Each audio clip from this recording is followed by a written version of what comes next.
Welcome back, everybody. The last we left off, you guys were leaving Alari, so you didn't get taken in by the authorities. Avoid any sort of sentencing or anything for the things that happened there. Moving through, there were some questionable things that happened on your guys' way out. Things that made people question what was real, was fake. Mavra's sister speaking with some otherworldly entity, and an otherworldly entity speaking to Mavra in her sleep. All of which Wolfrin bore witness to. So now, as you guys head back to the Empire to find the closest chapter of Wolfrin's order, the Ebon Fangs, you guys have about 2 weeks ahead of you before you get over the border into the Empire. So I guess let me start with, is there anything that the players, you guys, want to do on this 2-week journey?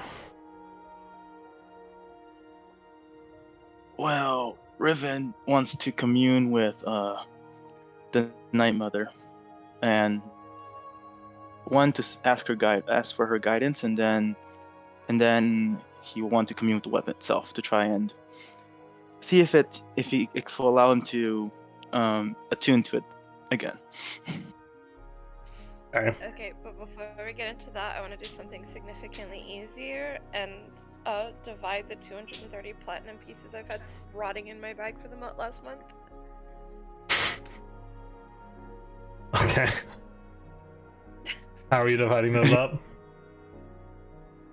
Equally amongst everybody, unless Wolfrin decides he wants to be noble again.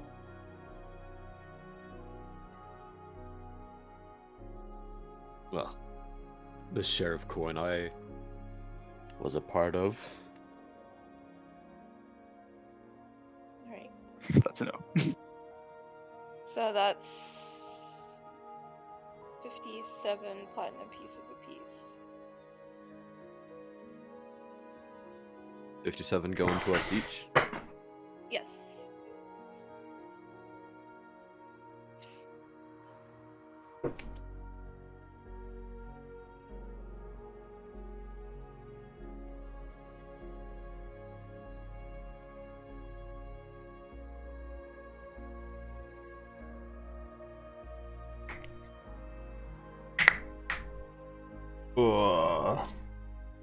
Just a bit more, Mavra can pay off her debt. I have enough to pay off my debt.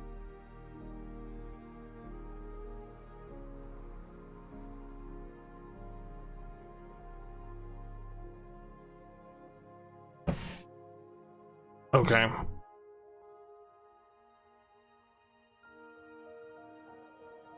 As you all begin to pack up your bags from camp and load up the wagon, you begin to set off. And the Kingdom of Melja right now, in the dead of winter, is blanketed in this pristine layer of snow, transforming the landscape from the vast greenery that you guys saw when you first arrived in Melja to this dazzling frosted wonderland almost. You guys depart from the Blightwood and enter the expansive snowy plains of Melja. You're greeted by this otherworldly grandeur of sparkling white snow across the ground, small animals jumping through it and heading into burrows.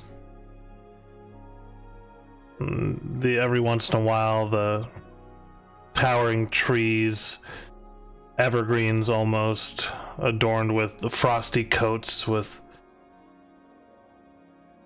icicles and the like hanging off of them. The occasional winter wind mingling throughout the plains, blowing off snow caps and dusting the wagon, and Uzmir, who is currently leading it, I assume, as an Axebeak. Yes. I think so, unless it changed. Yep. As you travel through, you see small snowdrop foxes crisscrossing the pristine snow, leaving these intricate labyrinthine-like patterns with their footprints. Agile creatures darting and playing, large white fluffy tails, creating these mesmerizing designs. While traversing these open plains, you guys begin to feel yourselves being watched almost. As you look around, you see the presence of a pack of these large winter wolves, coats almost as white as the snow that they're tracking through. They watch from a distance, following you, their icy blue eyes, though watchful, not showing aggression at this time.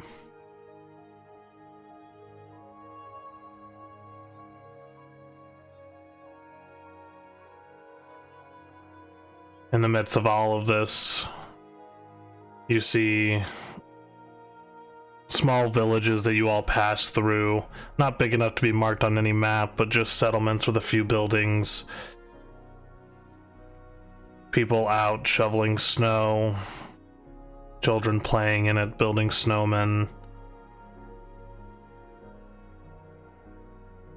About a week into your journey, as you all are setting up camp, Riven, what are you doing to try to commune with the Night Mother? First, he's gonna try to pray to her. Alright, roll a religion check. Oh, that's gonna go. Of course, he's so good with religion. Mm-hmm. 12. So are you doing anything special when you're praying to her? Or are you how are you praying to her? Well, Redden's just gonna close his eyes while having the halberd on his lap. And he's just gonna be like, I'm not very good at this whole praying stuff, but my Lady of the Night, if you could at least give me some guidance on what to do when it comes to this weapon of yours, I'd greatly appreciate it. As you're sitting there focusing on the weapon, you feel its power surging almost, but there's something blocking the connection. You're not sure if you're not praying hard enough, if this suddenly newfound faith that is almost forced from you, it seems, is just not making that connection. And as you're sitting there praying, you feel the coldness of powder snow get whipped up towards you as you see these two small snowdrop foxes playing. Apparently you were still enough that they hadn't noticed you, and then as your eyes kind of jut open from the feeling of the cold snow, they scurry off very quickly into the wintry fields. I mean, I know I'm stinky, but I didn't know it was that bad. Jeez. Riven's just gonna, well, he's gonna take that as a fail, and he's just gonna look at the halberd and just come on, attune, you stupid halberd, and he's gonna try to attune to the weapon again.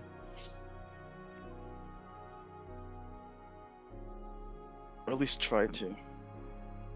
Just instead of focusing on the Night Mother, he's just gonna focus on the weapon itself.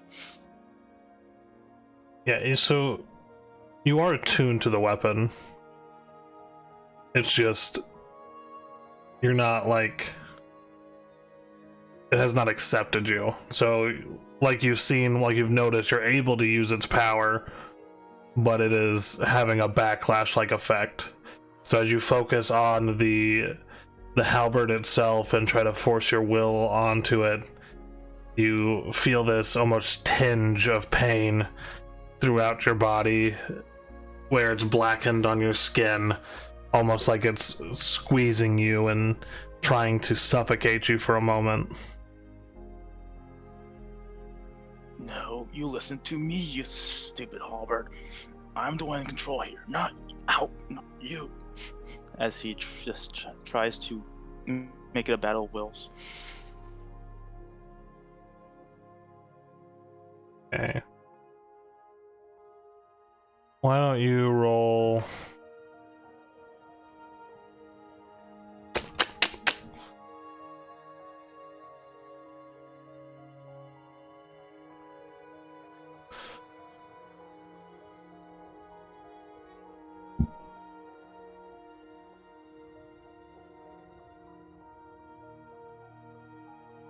Just roll a wisdom check for me. So just hit your wisdom ability score. Okay.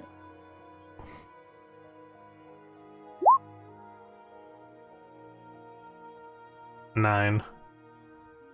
You feel that tinge of pain increase, and you're gonna take 4 points of necrotic damage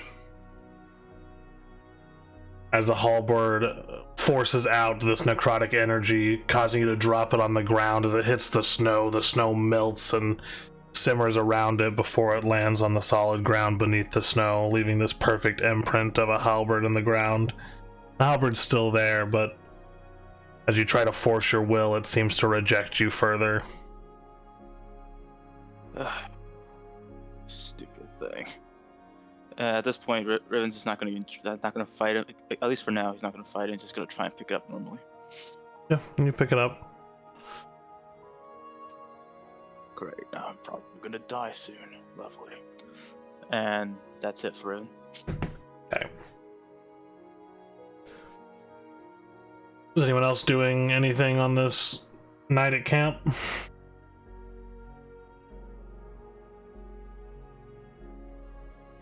Did he do this like in front of everybody?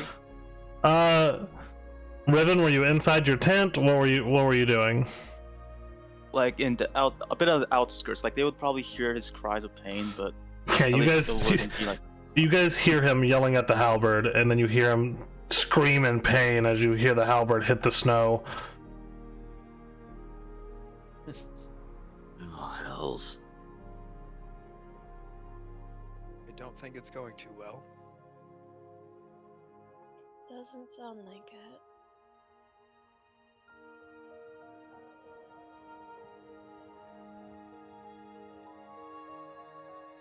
and then just Riven's gonna come back just pouting and just being really upset. Well, his blackened hands are just he didn't even try to hide them anymore. He's just like they're there now.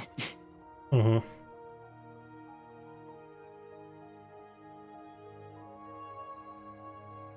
Wolfram just sort of gives you a look.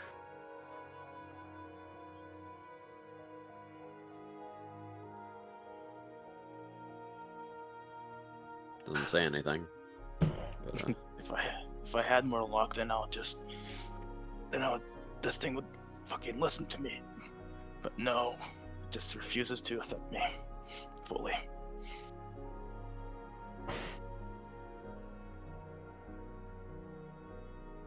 And at that point, just Riven just sits down and just simmers in anger.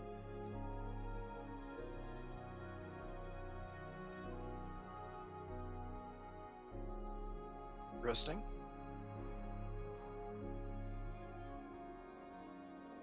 What'd you say, Uzmir? Is it interesting?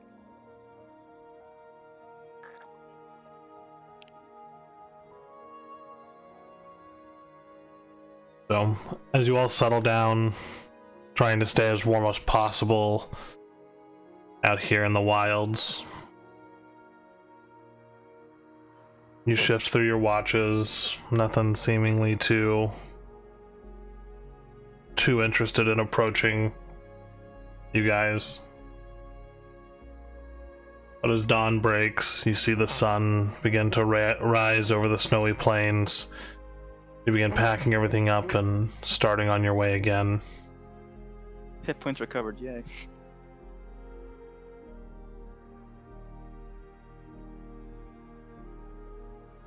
As your guys' journey continues, isn't too much longer before you start approaching the forested border between Melja and the Hecaran Empire.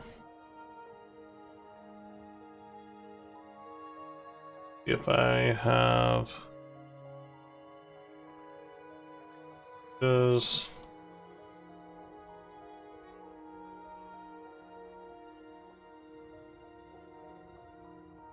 Yeah.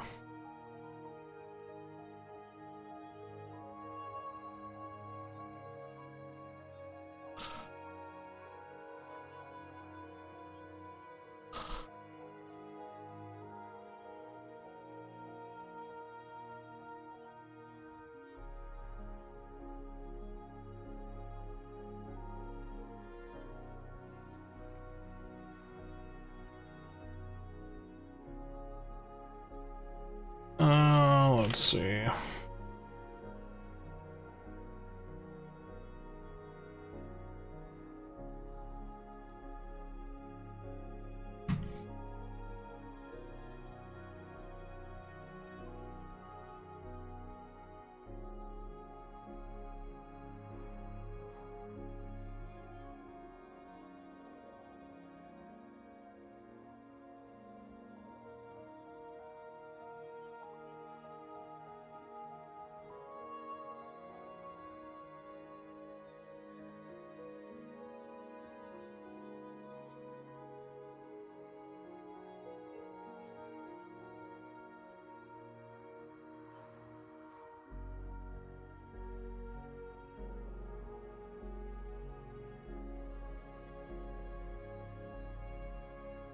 All pages, wilderness.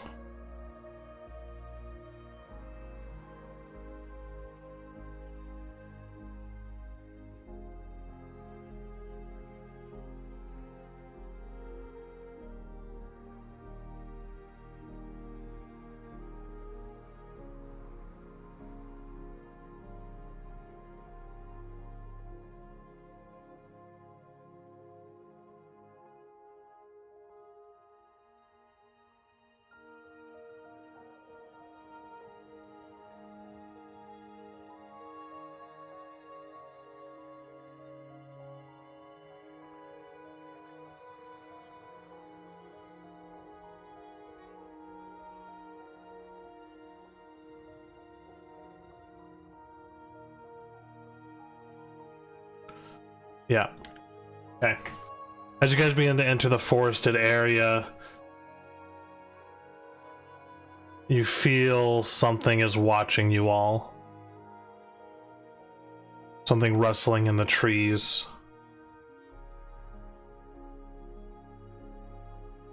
Oh, not again.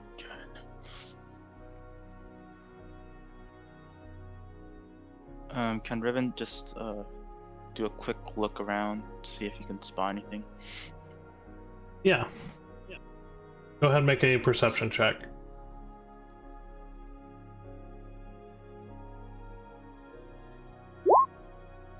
Great.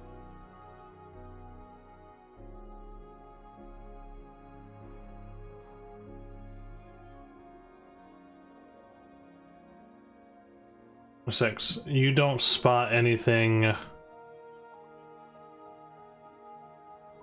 Everything that you're hearing seems to be obscured by the branches of the trees and the fur. Must be a squirrel. Boostmere needs to go down in this corner because he is a burb right now. Big burb. Boostmere, can you drag a burb on there? I almost dragged fucking everything all at once. God damn it.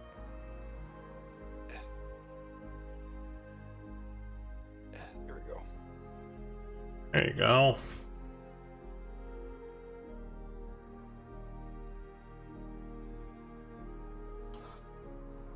Okay. Big burb brain.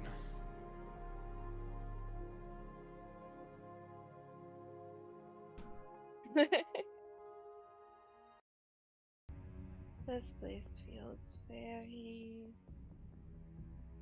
Ambushy.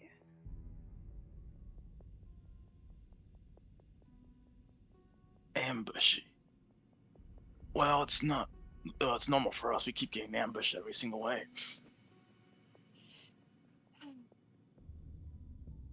True enough. But I think this time's different. I think this time's just a squirrel. You guys continue to advance through the forested path? I'd like to look around a bit before I just keep it moving. Okay, roll a perception check. 1 second. I gotta make sure that this works right. Where?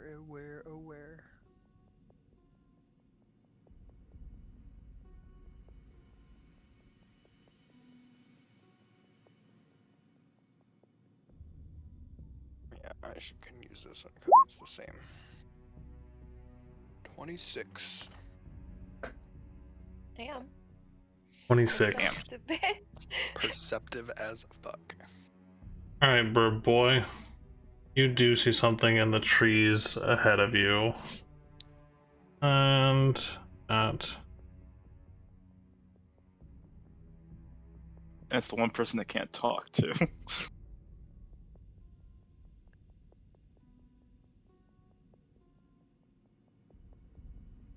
You see these massive white and blue spiders watching you from within these trees.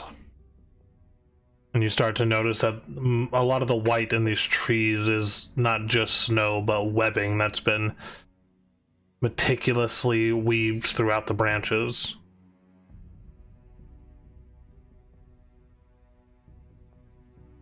Can I ask a question? Sure. Will speak to animals work on Uzmir when he's in animal form?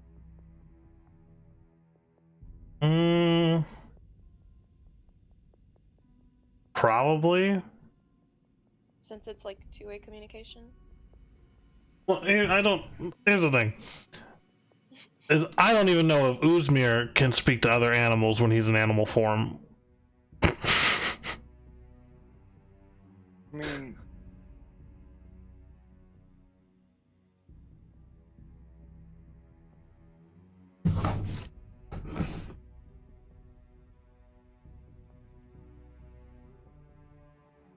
I do gain all its game statistics except for intelligence, wisdom, or charisma.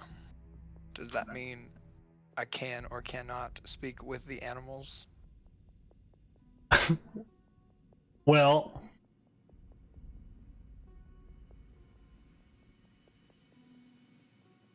because I'm gonna let me do this real quick.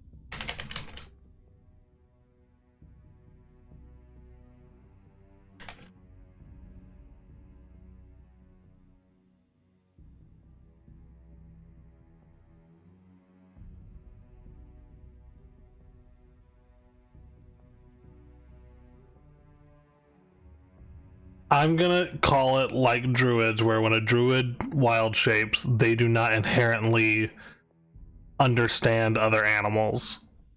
They're just assuming their form and gaining their like physical statistics, which is what you're doing. You're not gaining an animal's mental statistics, you're maintaining your mental statistics.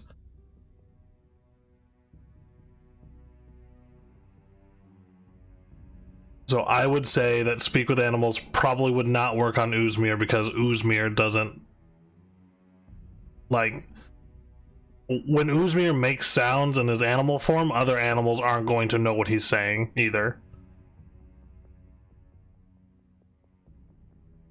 Okie doke.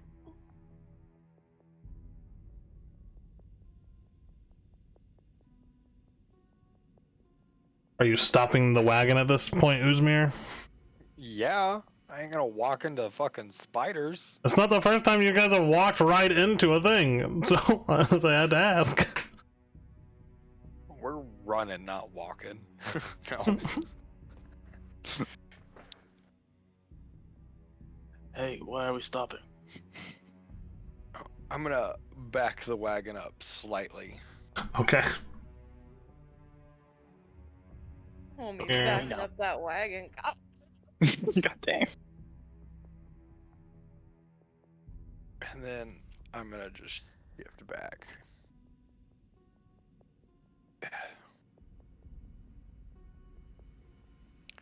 There we go. Looks like I've just been pulled as wagon now. There you go.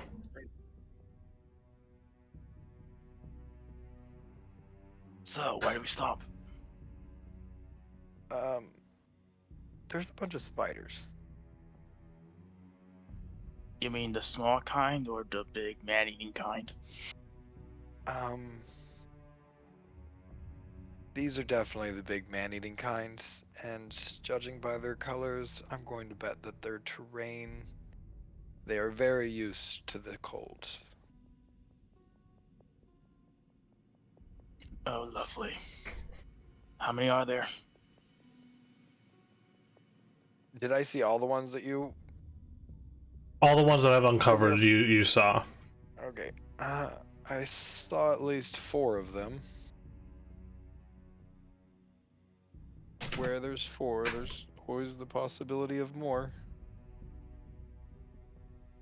Have we any fire to use as a deterrent? Technically, yes. I could always light an arrow Technically. on fire. Mavra is the arsonist of this group. I'm not exactly looking to burn down another forest. But there's snow this time.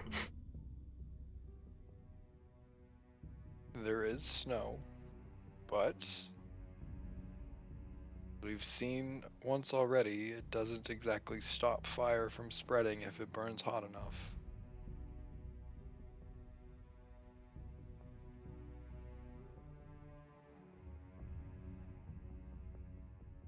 Well, we can always just go up there, say hello, and fight them.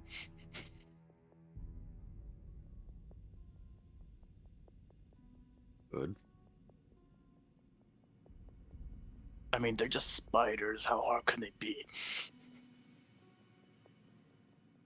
Famous Well, you'd be surprised.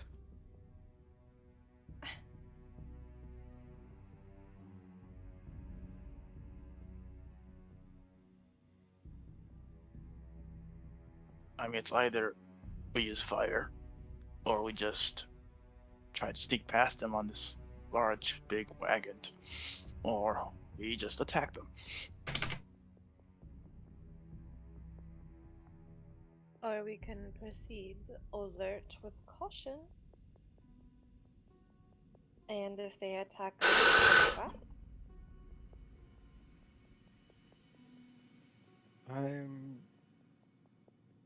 I think that we should probably err on the side of caution and assume that they're going to attack us.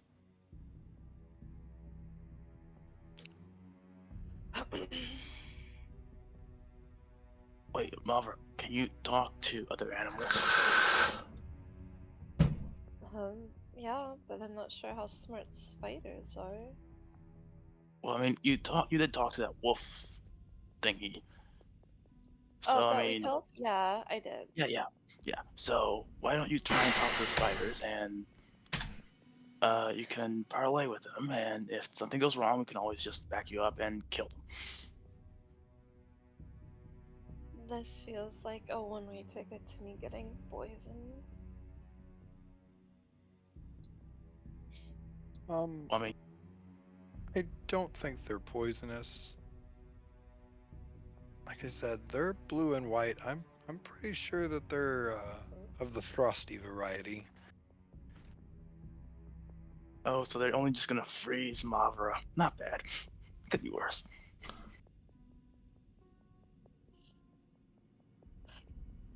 Alright. Everyone who wants me to go talk to the spiders, say aye.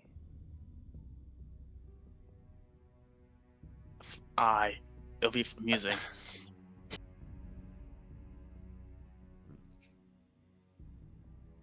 Besides, we're not gonna let anything hurt her. We'll be there. All We who approach as a thought group we then. should just kill the spiders? say aye.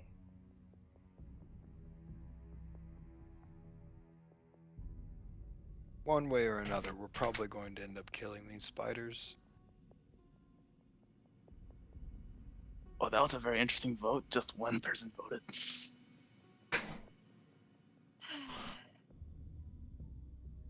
Which means I win.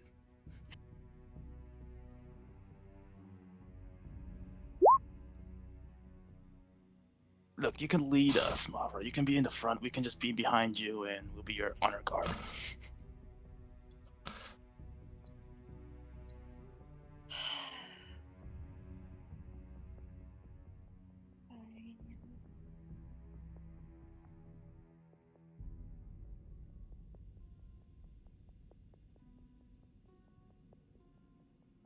Okay, so what are you doing? I guess I'm going to approach this spider because it's the closest one. And get close enough to be like, "Oi, spider!"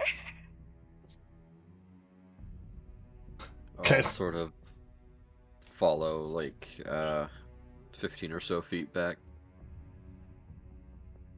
Alrighty.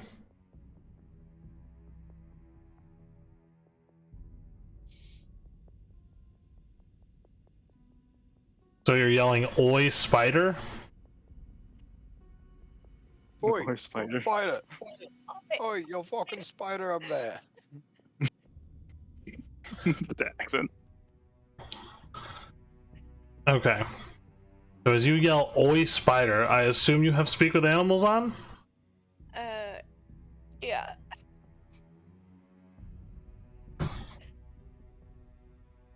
Or spider. Not what I was actually gonna say, but I'm gonna roll with it. No, Persuasion no, for if you're that. gonna say something else, then say something else. You said, I walk up and I go, "Oi, spider." I'm like, okay.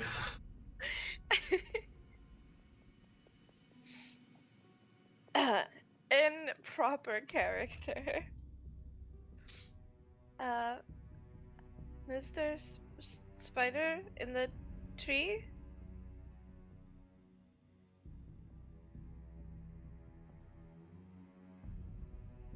It turns its gaze towards you. You see these 8 crystal blue, almost marble-like eyes that shift and roll in its head, and all of them seem to focus on you.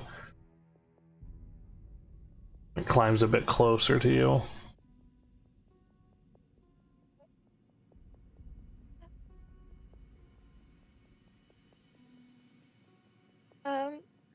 Hi, my friends and I are trying to pass through, and we don't want to harm any of you from fear, so can we pass?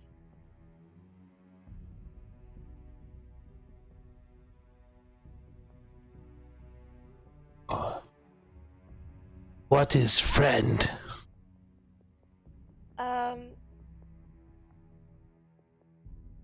Like, group, like, um, like my brood?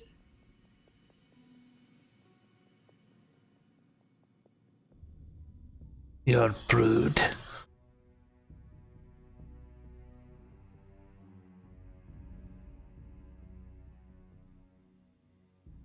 Would you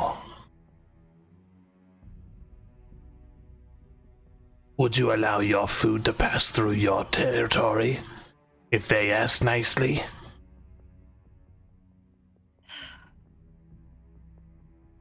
See, I would if my food could talk to me and try to reason with me and tell me that it has arrows and swords and weapons to defend itself, and I didn't want to hurt. Food knows no reason.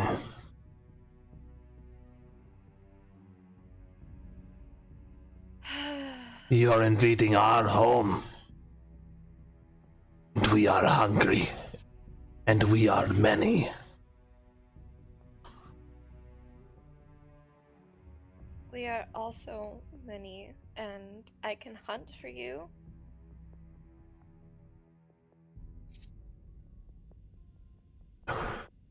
No need for you to hunt. Our food is already here. Alright, guys, we're killing spiders. Fun. Well, Eldritch Blast. Eldritch Yeah, I'll Blast. just blast you. I'll just blast you.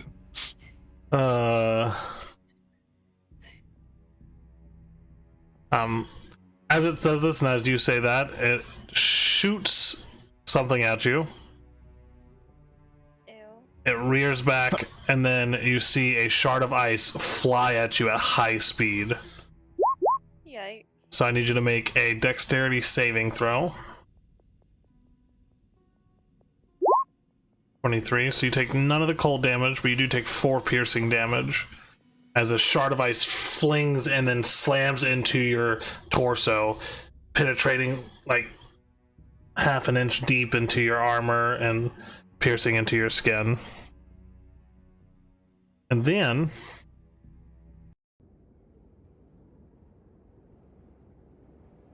we will get into this. Do I get my Eldritch Blast out as this is happening? Yeah, go ahead and roll for your Eldritch Blast. Alright, that's a 12, and then I have 2. Yeah. Another 12. Neither of those hit. As the 2 Eldritch Blasts fly into the tree, they slam and knock off branches, and the spider just skitters around before rearing up for another strike. So I need you guys to click on your tokens and roll initiative.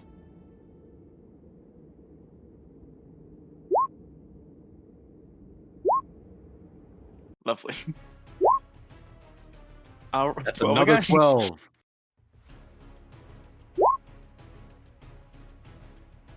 Yeah, so our rolls today have been good.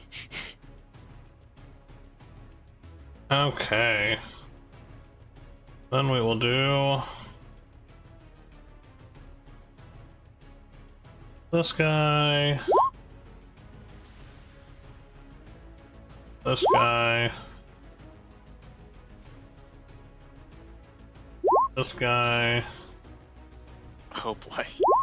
Good luck, This my guy. other tank.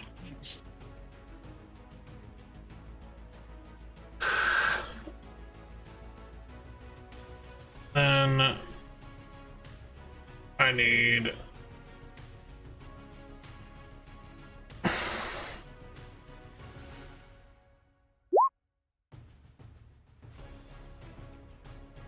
all right.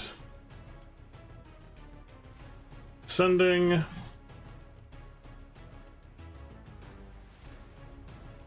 all right, first up, you guys see another spider leap from this tree, skittering this way, and it is also going to fire off an ice shard. You just see this? Yeah, it's 60 feet. Sure, he can hit you from there. Yep, you can only hit Mavra.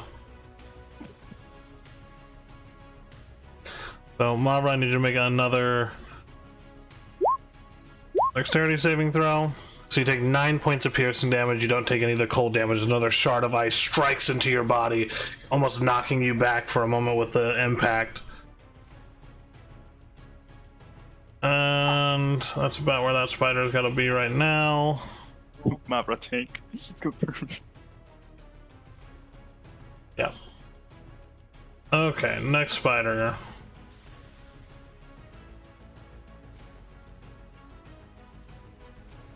Is this one right here.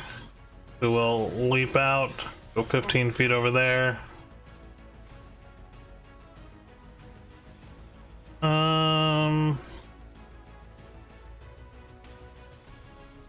Yeah, he'll climb up this tree. This one, and is going to fire off another ice shard. This time at Wolfriend. Wolfriend, I need you to make a dexterity saving throw. I'm great at these. I know you are. Natural Yeah, look at that, 20. you're right. Holy fuck, yeah. You only take 8 points of piercing damage, no cold damage. Alrighty. And then one more phase spider. This one over here, who's going to hop into this tree. And he is going to Ice Shard Uzmir. Uzmir, I need you to make a dexterity saving throw. As a shard of ice comes flying at you. 16, so you only will take the piercing damage, so 11 points of piercing damage.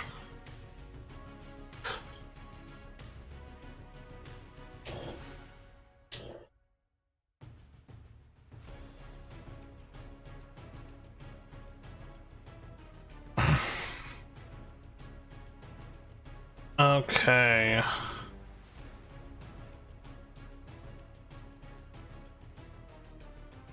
Here.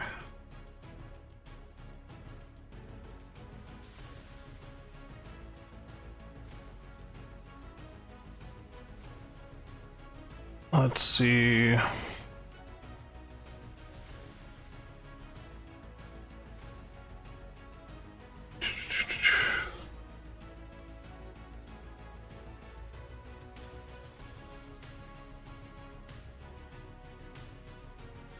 Alright, after that spider,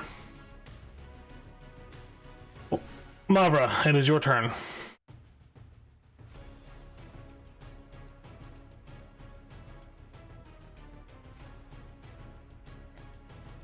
Okay.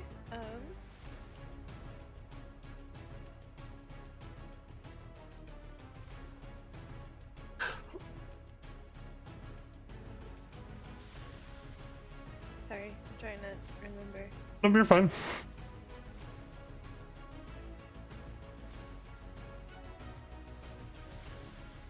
Because I got a lot of new stuffs on here.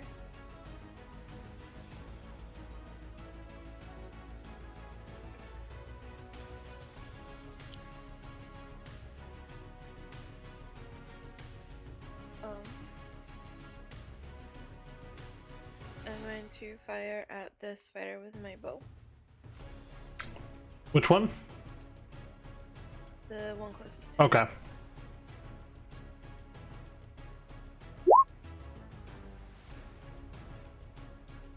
Natural 20, that definitely hits. So, Oh, I have rage check. Where's rage? Sorry. okay, so it's 8 times 2 is 16 points of damage. You see the arrow strike into the creature and it lets out this guttural insectoid-like scream. Damn. That must have sucked. I'll take defensive stance and end my turn. Alrighty.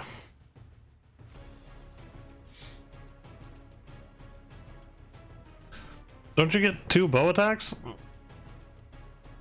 No. Pretty sure I only get one. Later. Oh yeah, because you're not a ranger. I thought you were a ranger. Okay.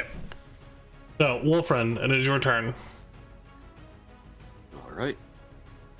I will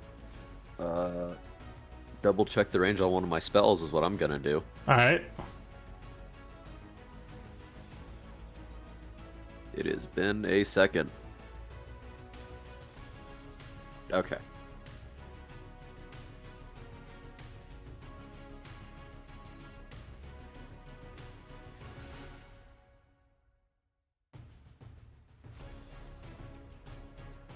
So I'm going to run up 5-10 feet, jump up in the air, and fade into shadow as I cast Misty Step and teleport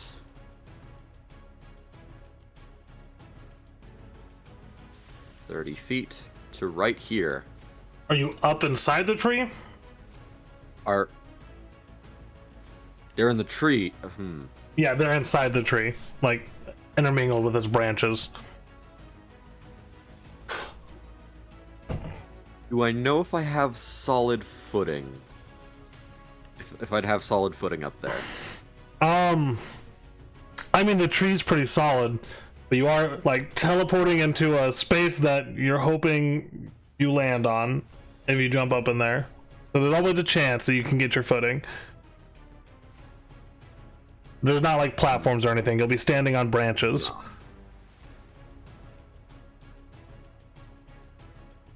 Fuck it, we ball. Yeah, I'll teleport into the tree. Okay. As you teleport into the tree, you begin to fall downwards. I need you to make an athletics check or an acrobatics check, one of the two, to gain some footing in there. Athletics, please. That's an 11. 11.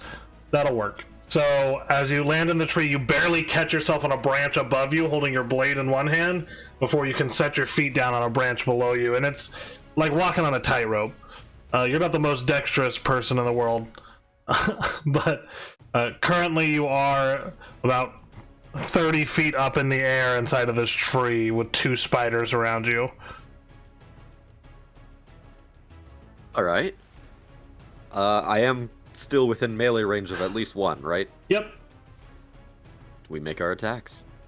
Okay, so your melee range of this one. Yep. That's a 20 that's gonna hit.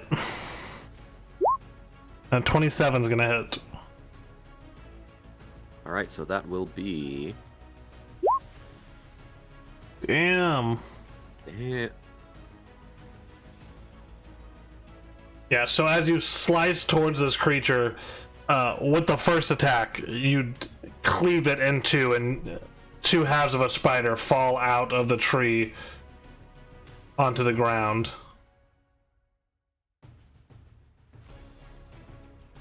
Tried to warn him. Is it possible for me to move into melee range of this spider here? How much movement did you use before you Misty Stepped? I used 10 feet. Okay. And then I Misty Stepped up into the tree. Alright, yeah, you can move a half movement inside the tree, so each square is going to cost you 10 feet. So as long as you have 20 feet of movement, or as long as you have another 10 feet of movement, you can get up closer to that spider. Yep, I will do so. Okay, and then that 27 is definitely going to hit him, so you can go ahead and roll for that damage. Let's pump some smite into this. Just level 1. Okay.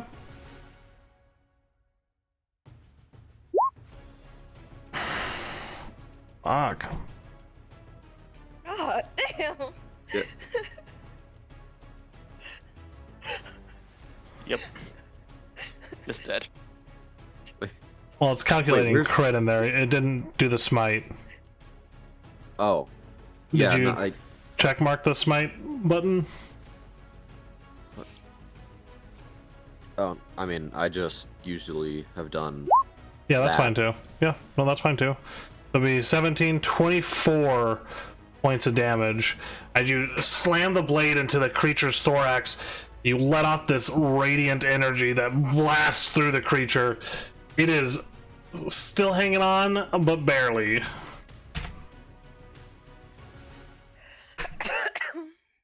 Doing anything else, Wolverine? That's my turn. Okay. That spider is dead. Riven, it's your turn. Alright, Riven's gonna move 5, 10 feet.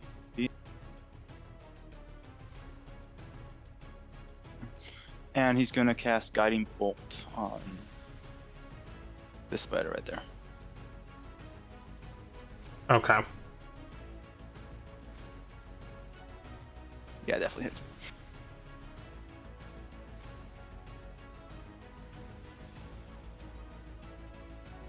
You're gonna cast Guiding Bolt. Yep. First level. You're gonna make your ranged spell attack. A 12. A 12 does not hit. So as you let off the bolt of this necrotic-like energy, it slams through the trees and just knocks through the branches. It doesn't hit the spider. Hisk. As Riven just... that'll be Riven's turn. Alrighty. Let's see here.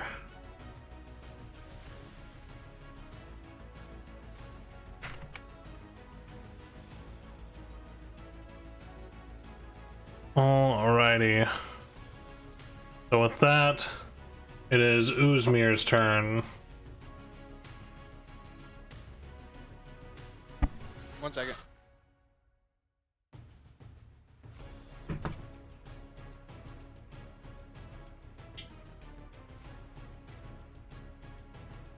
Trying to think how to explain this.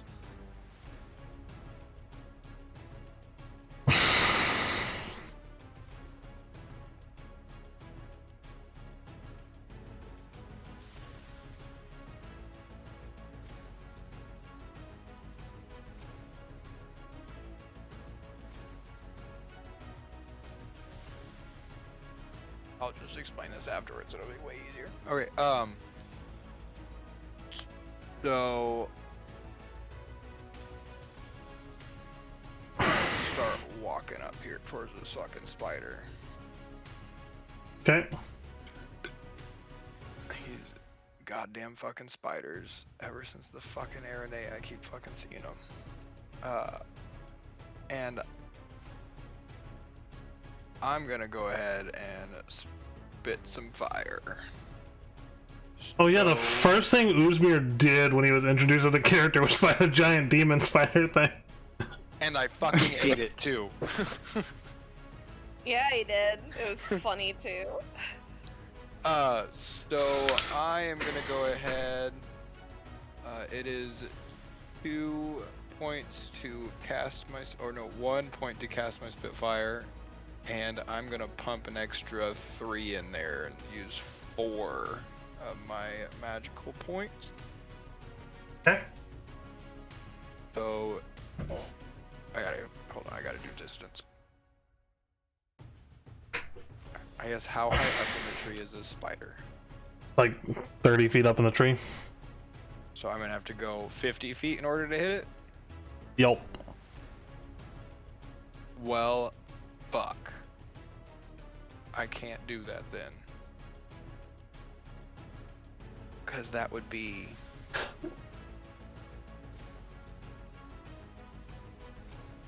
You can do a running long jump. a running long jump.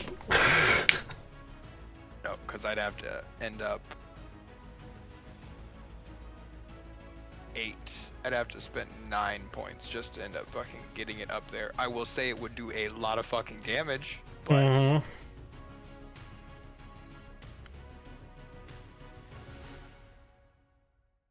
No.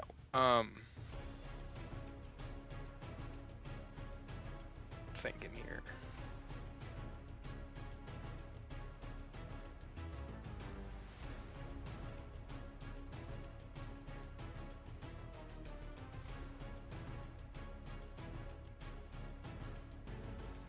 I'm just gonna use my longbow Okay. and shoot this fucking spider.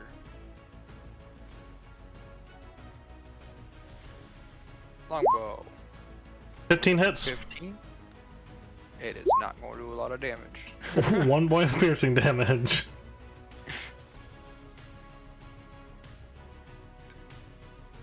I guess I have 2 attacks, so I can do that again.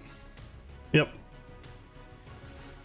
Fuck, spider, I can't hit you. Oh, wait. Natural 20. So, 12 points of damage. The first one, the spider doesn't even notice, and then the second one strikes through one of its orb-like eyes as it just lets out this ungodly scream and starts just tearing through this tree. You doing anything else? Nah, that's what I got. Alrighty.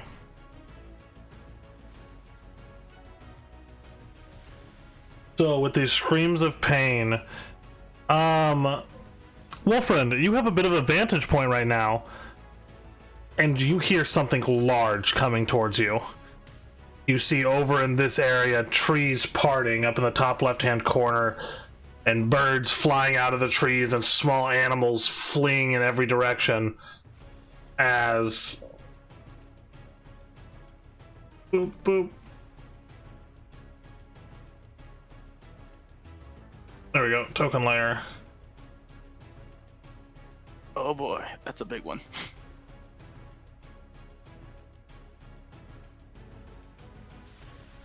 See this massive spider erupt from the undergrowth of the trees.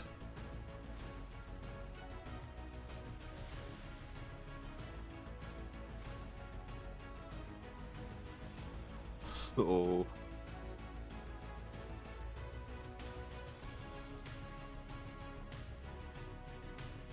Okay. It's not much I can do till it comes back around to my turn, but Yeah.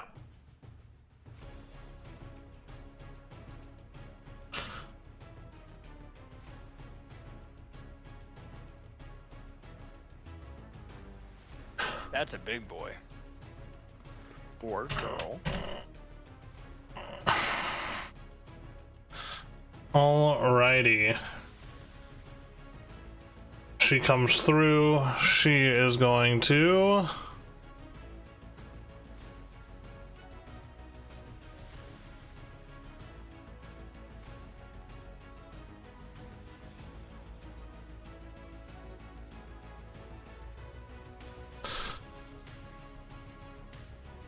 let loose a scream of her own.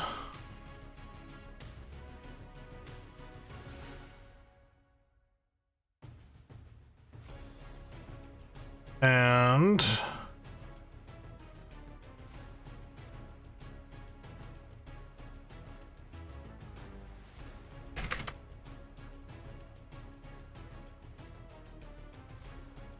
do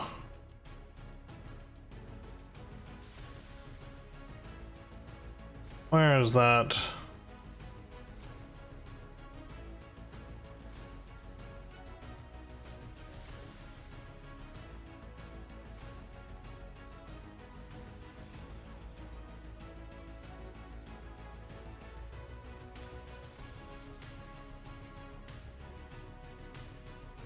There we go. Who is she close to? I don't think she can hit any.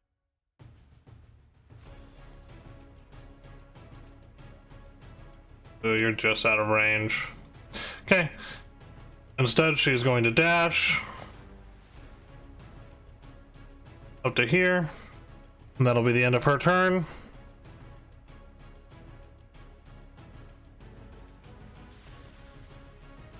Then we have this spider who will proceed to come over here and shoot an ice shard at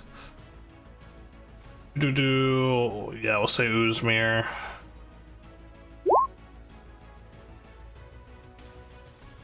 Uzmir, I'm getting hit by cold. yeah, you take 3 points of piercing damage, and then the shard explodes, sending shards of ice in every direction around you. You take additional 7 points of cold damage as you are just scatter bolted with these ice shard pieces.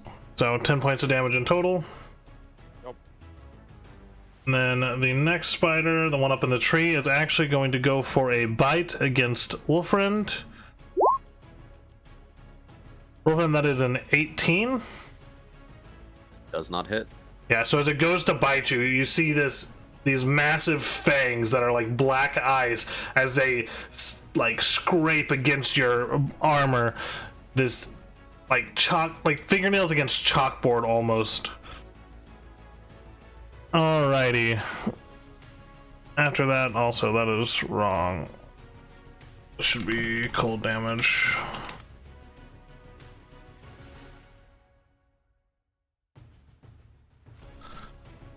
Alrighty. So, next spider. This one right here is going to jump from the tree onto Uzmir. And is going to make a bite attack against Uzmir. That is a 12, Uzmir? Nope. Yeah, so as it goes to bite you, you manage to ward it off with your bow and your axe. My bow and my ass. Your bow and your ass. That's what I was trying to get a bite of. Mavra. You see a spider trying to eat Uzmir's ass? What are you doing? Saving the homie is what I'm doing. Uzner said, "Ooh la la," and he's gonna let him. Oh, never mind. I'm gonna let the Okay, homie have a good you night. take 11 points of piercing and 23 points of cold damage. No.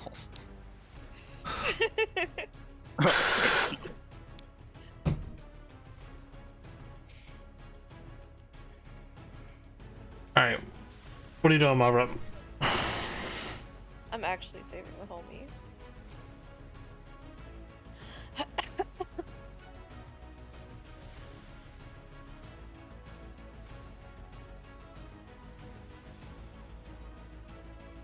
Sorry, I've got too much shit on my thing, so I can't. Yeah. There you go. 21 does hit.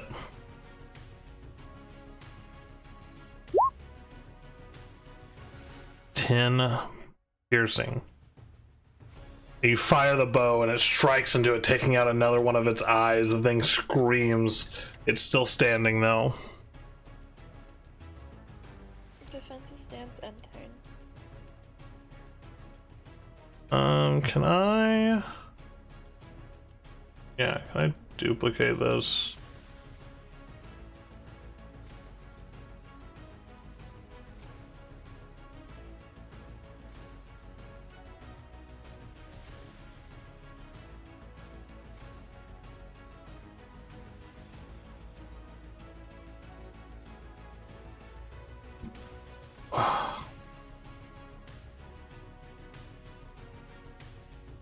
There we go. That's what I needed.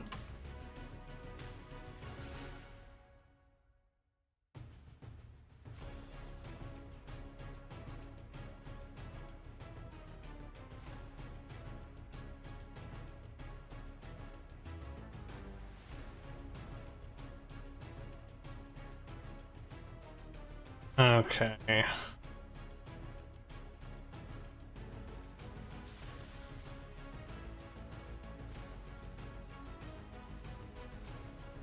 Alright, just a moment, guys.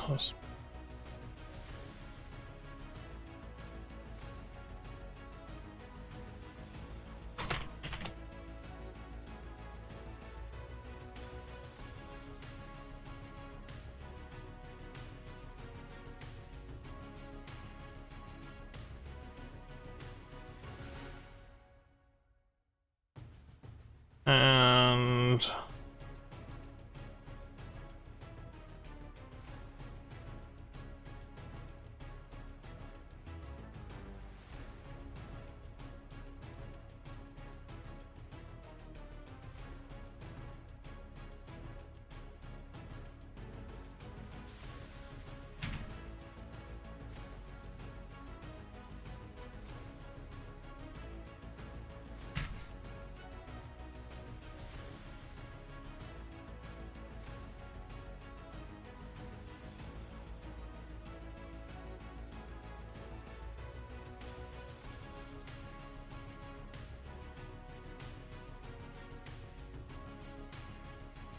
okay.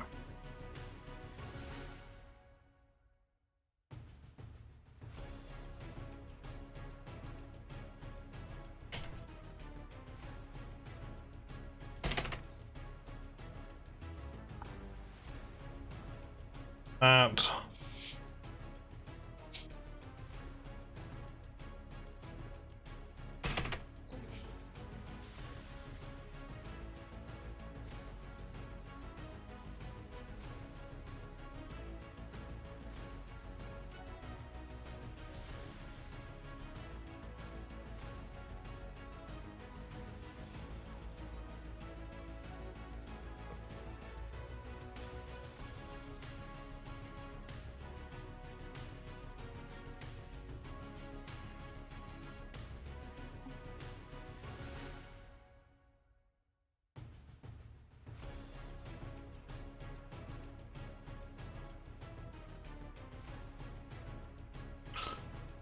Okay.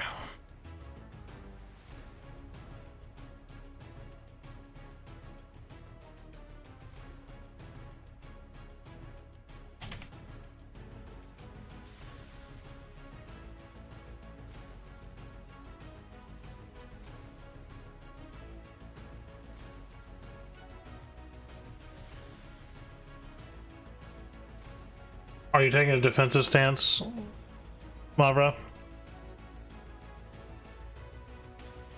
She Yeah. said she did. Okay.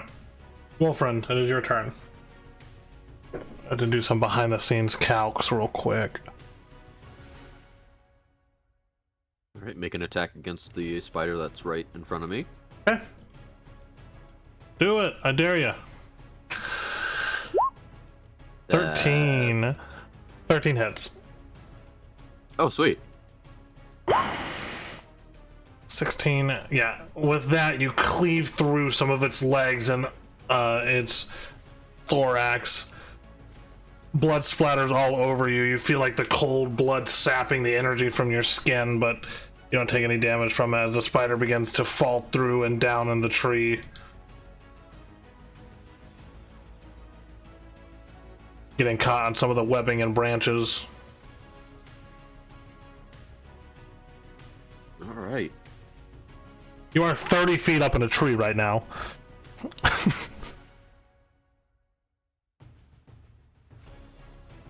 So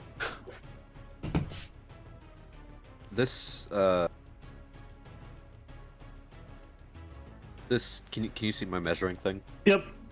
Yeah, this square here within melee range?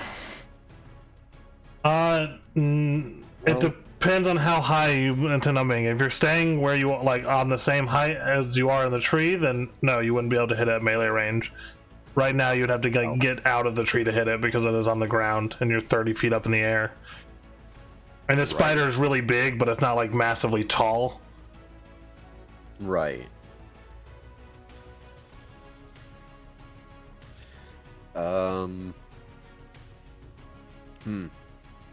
Well, alright. I want out of this tree. But I don't want to make like a dex save or whatever to like land out of the tree safely, so I'll just Misty Step. Okay. And 30 feet gets me... Look at you to the ground. You're only 30 feet in the air. Yeah. So I'll, So I guess I'm still at the same point in the tree? No, you can... Or- I'll let wait. you go, like, at the base of the tree wherever you want. It's fine. It will be within 30 feet. You'll still have your movement afterwards as well. Alright, well... I guess we teleport, like, here, I guess? Sure. If you'll allow. Yep. Move into melee range. I don't have a bonus action. So, we make my one last attack. 28. Let's pump a little bit of smite into this. Alrighty.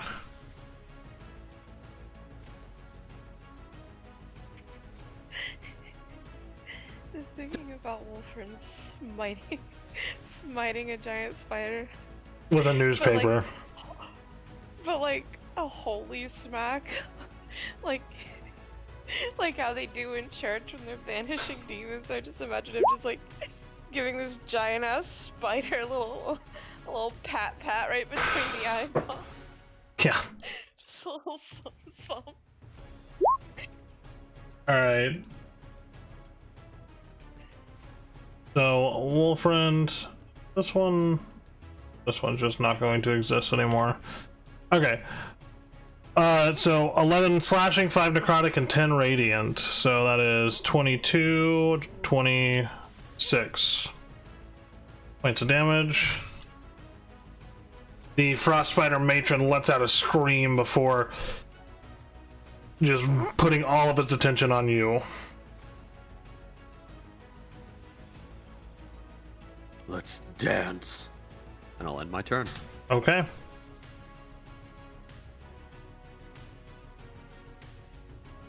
Holy, she got 8 feet. 4 Yeah, of she'll her be- left feet.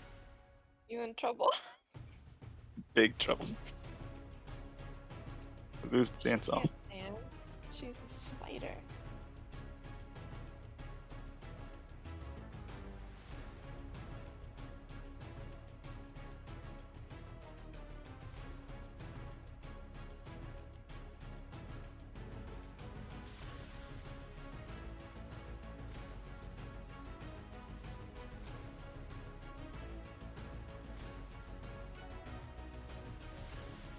Alrighty.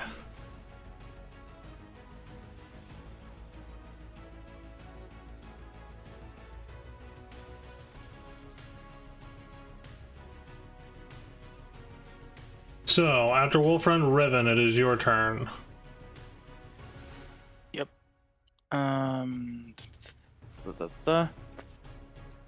First, I'm gonna move closer. It'll be 5, 10, 15, 20, 25, and 30. And he's gonna Riven's going to call upon the Night Mother and coat his entire form in armor with Armor of Agathis, low 3rd level. Okay.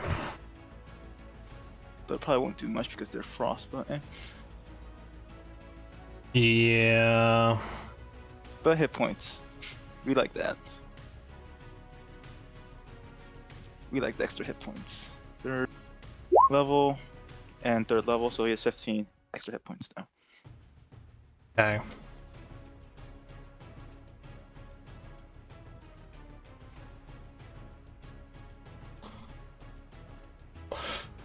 And he has no bonus action spell, so that'll be his turn. Alrighty, Uzmir. You're getting your ass ate up. What you doing?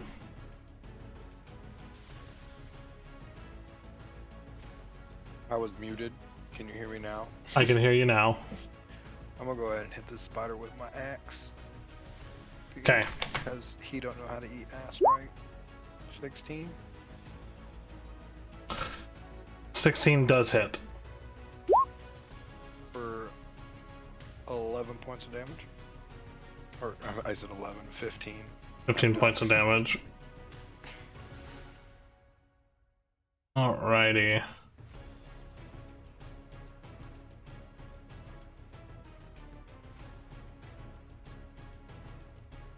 As you strike through it with your axe, you cleave it in two. Its body falls to the side, its icy blood spraying everywhere, coating everything in a thin layer of frost. Nice. And then I'm gonna go ahead and that is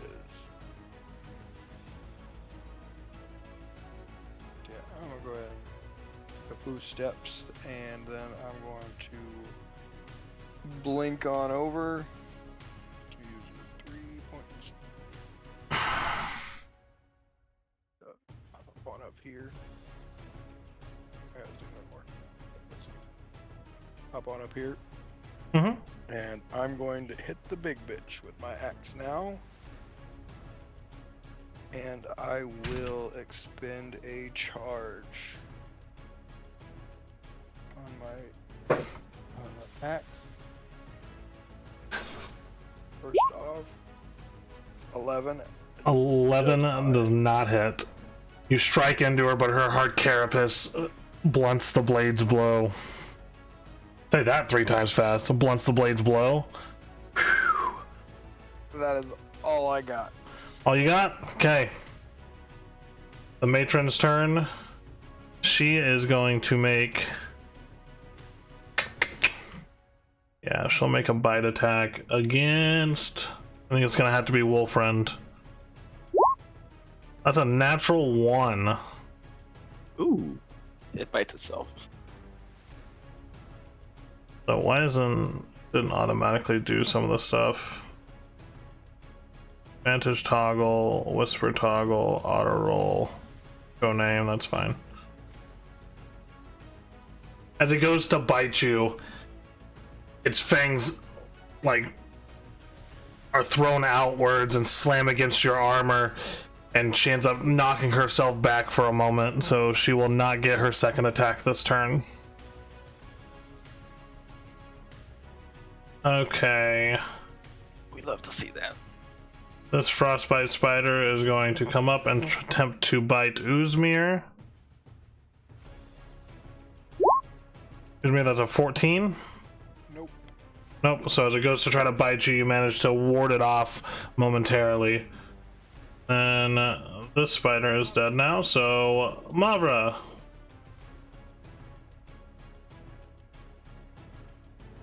My turn again, so soon. Mm-hmm.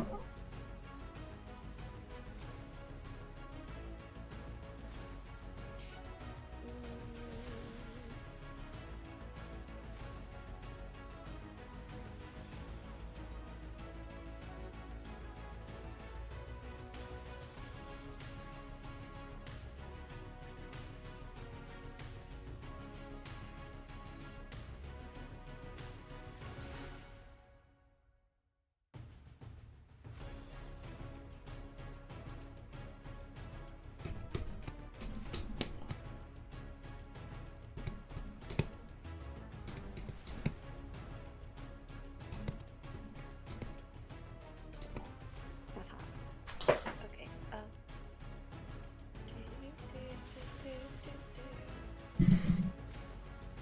So, come on over here, fam. Okay.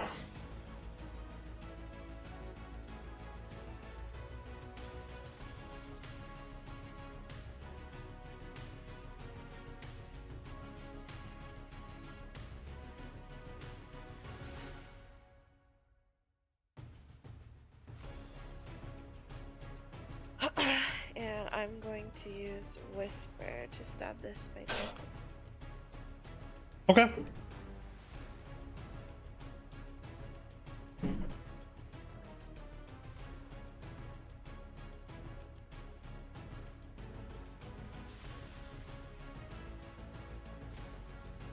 You pull out the dagger known as Whisper. That's a 25. That definitely hits. You will get sneak attack. And advantage.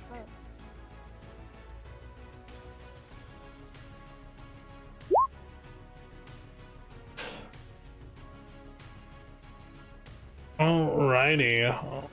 That is 15 points of damage, and you stab the blade into the side of the spider.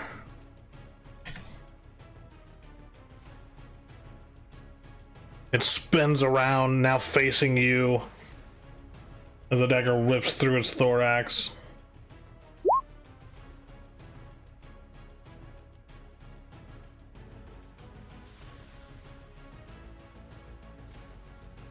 Needs to make a wisdom saving throw.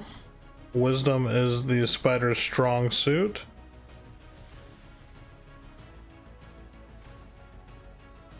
Alrighty. That's a 15. So it is not scared of you. It is pretty angry though. It is pretty angry. So you're doing, Mavra? Defensive stance. Okay. Wolfriend, it is your turn. All right. We move 5, 10, 15. This is still within melee range of the big spider? Yeah, the big spider can still hit you from there. Okay, good. I'm gonna make an attack against the little spider. Okay. Where is it? There. Oh. Okay. 24 definitely hits the Ignore little that. spider. Yeah. All right. Okay, 15 22 slashing. damage total. 22. Yep. So as you run up, you slice through the spider, chopping its head off.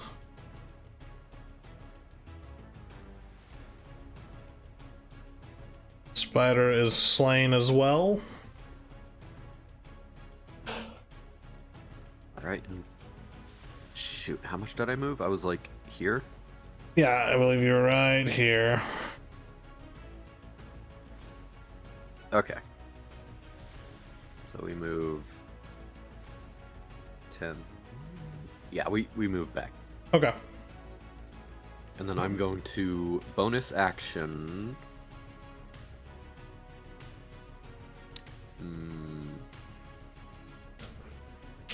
Bonus action. Let's do Hex. Want to do Hex on it?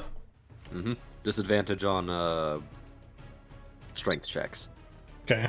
Does it need to make a saving throw? Or did it just happen? Nope. Just happens. And then I make my second attack against it. Do it. Natural 20. Ooh.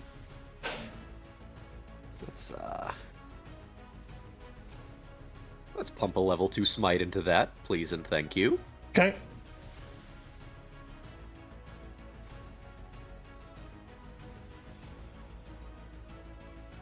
So let's see.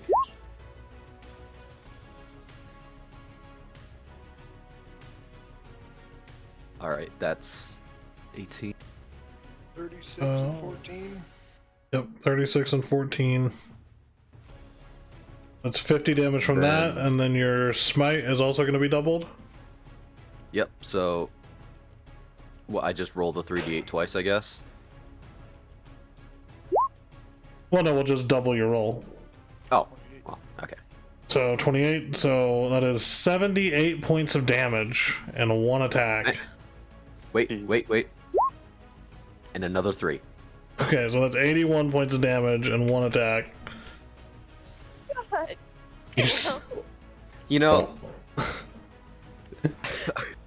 for this hit, I would like to jump up, like above the spider, and do like a spinning slash crashing down right onto its head. Yeah, as you kind of buckle your knees down, you jump, and this like blackish radiant energy like pushes through your body into the ground, allowing you to jump a massive height above the spider, spinning and then bringing the blade down on the spider's back.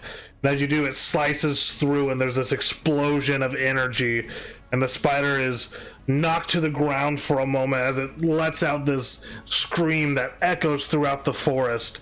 And as it struggles to stand, it turns and rears its fangs. Do Legendary your worst. Does a legendary action and stabs you with its fang, you die. Yep, do your worst, don't do that. I should have given it legendary actions. Was that all you're doing, Wolfriend? Yep, that's all I'm doing. Okay, Riven, it is your turn. Yay, Riven actually gets to do something. First he's gonna use Hexblade's Curse on the spider. Okay. Did it make a saving throw? Nope, nothing. It's just cursed.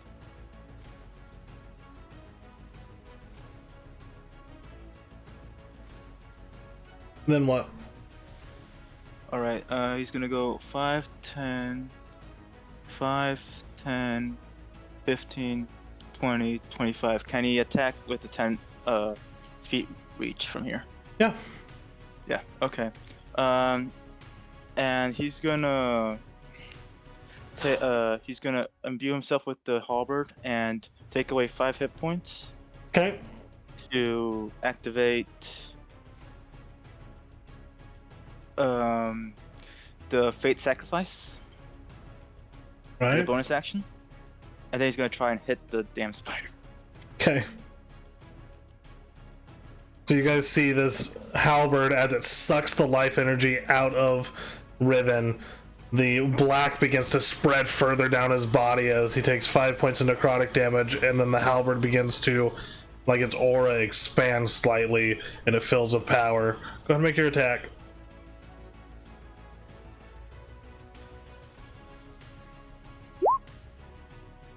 $15.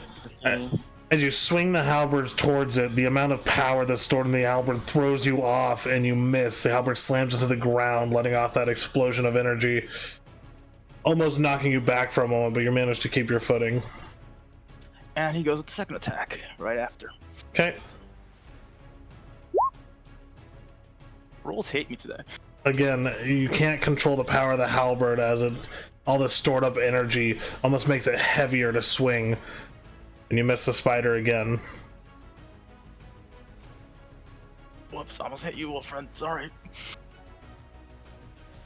Just shoot a quick look, a quick glare. Is that gonna be it for you, Riven? Yeah, yep, that's pretty much it. Uzmir, Y'all. your turn. I'm gonna go ahead and move around and back into this fucking spider Mm-hmm. and hit her with my axe. Okay, you have advantage because you're flanking. Yep, I'm gonna use a charge. Okay. Swing. 16 misses. You swing the axe, her carapace is just too hard. You gotta put more force into the blow, Uzmir. Fuck this fucking spider.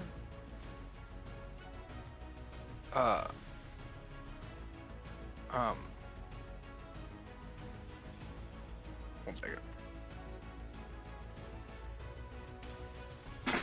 Yeah, we're gonna go ahead and do it again. Okay, another charge? Yup. Okay. Fuck it, might as well. Wing. 26 definitely hits. 26, cause yeah. And then so she will have to make a DC Constitution saving throw. Right. Sheet anymore, but I do need my other sheet. Where is it at?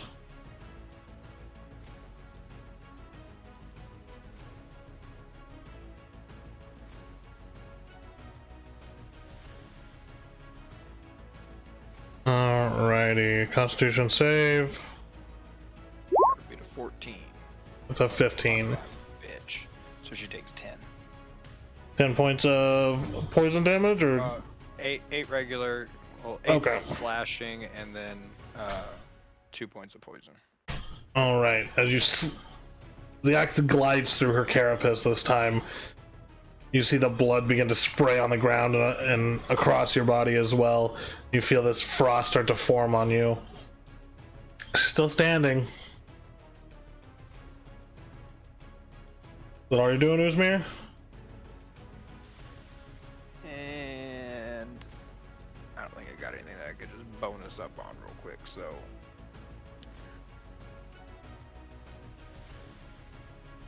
Okay. Yep, that'd be it. She is going to spin around and attempt to bite Uzmir. As a 12, and then she's going to attempt to bite you one more time. That's a 20. That does it. I need you to make a DC 17 Constitution saving throw. Constitution? Yep. 25, so you're only going to take half cold damage. So you take 17 piercing, and you will take 16 cold. Oof.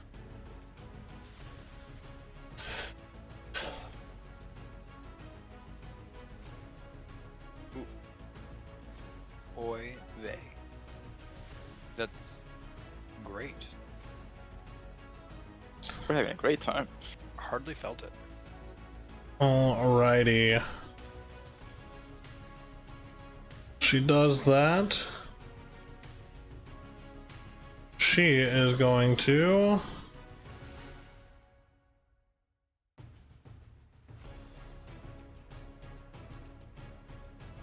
attempt to run this way. So Wolfriend and Uzmir, you each have attacks of opportunity. Oh, so does Riven. Riven. Yeah. I do. Holy shit! Nat Jesus fucking 20. Christ. That's ridiculous. Riven just wants to just hit the thing once. Roll your attack, Riven. Oh, and I still got Hex. How did you all get natural my- 20s? Fuck all of you! That is fucking ridiculous! Mavra when she was blinded. Fuck all of you! I did 30. I think this makes up for me being banished a couple combats ago. Oh no! Like Fuck half of the you, fight. Yeah, banished, blinded, you know. Mavra. Roll an attack real quick. Okay. 22. Just any attack? Yeah, whatever attack you want. Okay. Okay. Well, that's still fucking 20. Fuck all of you. The spider's dead. As you all slam your blades into it, it doesn't even get a foot away from you before it's pummeled, cut, slashed, fucking murdered to death. In our defense, we tried to fucking warn them. We were actually being nice. You didn't even try to talk to the big motherfucker. We're already I didn't fighting even the know there little was a big motherfuckers. motherfucker. Oh, also Riven gets hit points back. God damn. As the spider falls on the ground, its legs begin to curl under it. You gonna eat this one, Uzmir? Yeah. Of course. Before you do, is there anything we can take off of it that would be of some value? Probably the legs. Some alchemist or some such? Yeah, The Mara, legs, do you the think poison sac. maybe if If you get this some thing ice? even It's a frost has a sack? poison sac. Frost bladder, maybe? I That did. would be what it would be called. I did hit it on the head pretty hard. Well, the bladder should be back here. Oh, I would Oh. assume that it's coming course. from its fangs, not its asshole. Yeah, but it's basic anatomy. The bladder should be back here. It's not. That's not. No. No. It's not actually wanna a see this. bladder. It doesn't get It doesn't- stored in the fangs, Uzmir. It doesn't pee frost. And it's definitely not going to be a bladder in the back that just courses frost from its asshole to its fangs. The apple. It's from the thorax, weirdo. The glands of a spider are either within the chelicerae or underneath the carapace right behind the chelicerae. And I just want to say that the asshole of the spider isn't the thorax, that's the abdomen, and it's a cephalothorax, and that's You basically where its can't head is. see me if I go inside the spider. I meant behind the head. She's crawling up this spider's Jesus asshole. Christ. Oh my god. Parkland. What are you trying to harvest from the spider? I'm guessing the glands, first of all. It's asshole. And Mavra wants the asshole, apparently. You cut its asshole off. I have a problem with that phrasing, but I'm going to hold on to that for later. It's spinneret. If anything, I would assume that the frost sac would be in its chelicerae, which, by the way, that's where its fangs are. Sweet Mary Mother of God. Yeah, by the way, I'm a spider person. Chill out, Spider. You just assume my gender. Spider person. Spider ooze. Sorry, spider goo.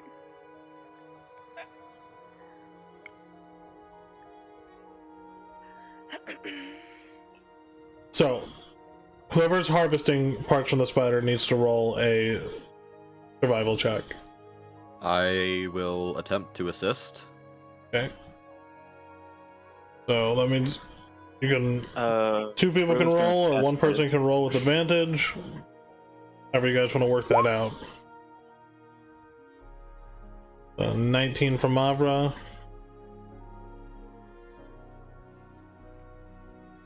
Was Mavra rolling with advantage, or is another person also rolling.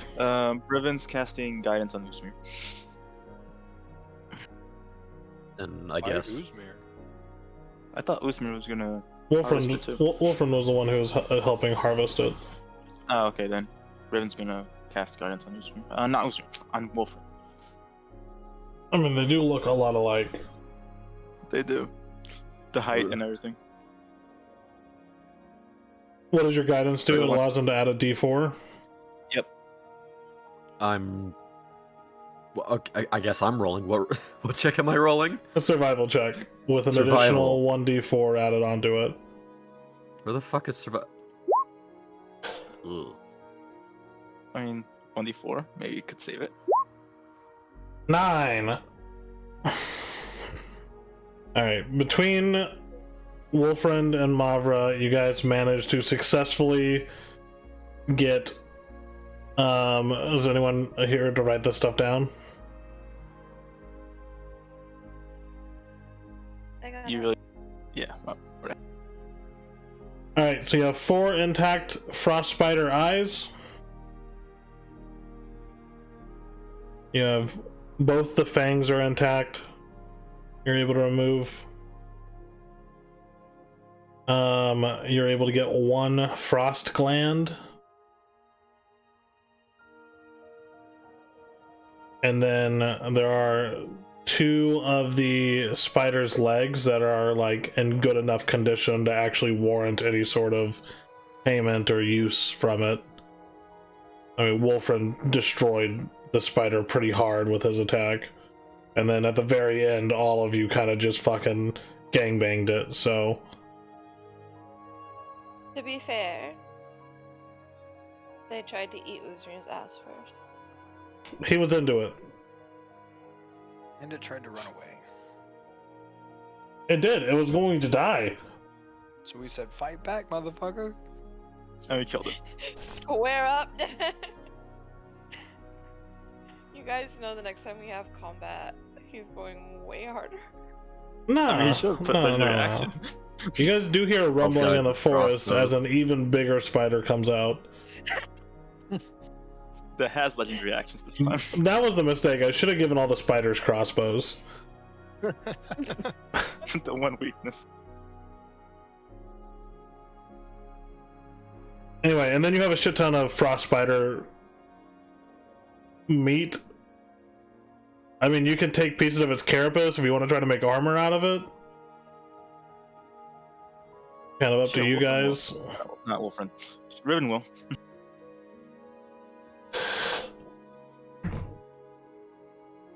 You know what? Do you have to, I think.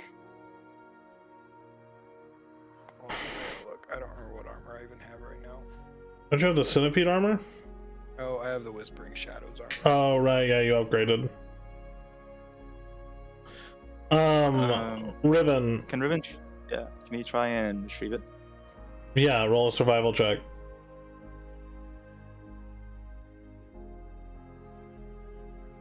Can Riven cast guidance on himself first? Yeah. Okay. He casts guidance to try and illuminate him, Hello? which failed. You roll a d4. Yeah, you got a 10. Nat 20 is the only good roll I will ever roll. Yeah.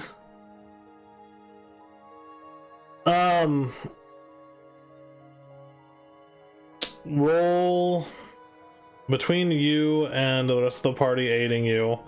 Can you roll a d100 for me? Oh no.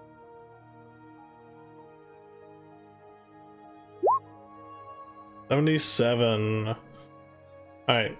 You're able to get 70 pounds of carapace that is like actually intact enough to do anything with. Oh.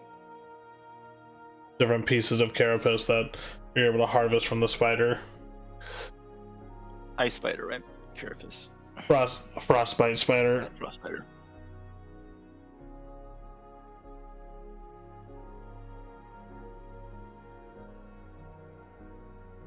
And it is ooey gooey. From the spider? That's a weird question to ask. Well, Not a ton more we can harvest, can we?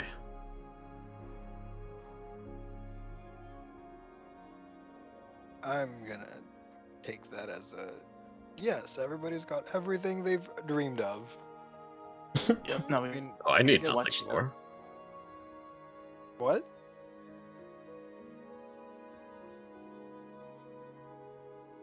I Say, need Wolfren? I need nothing more from this.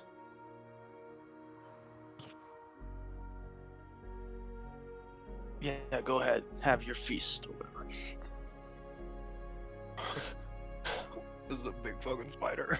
This is a really big fucking spider. Just fold it up like a taco. Or we could cut it into smaller pieces. I think.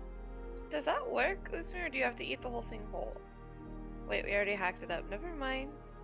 Okay, you guys already hacked and slashed this thing up to get all the parts and shit out of it.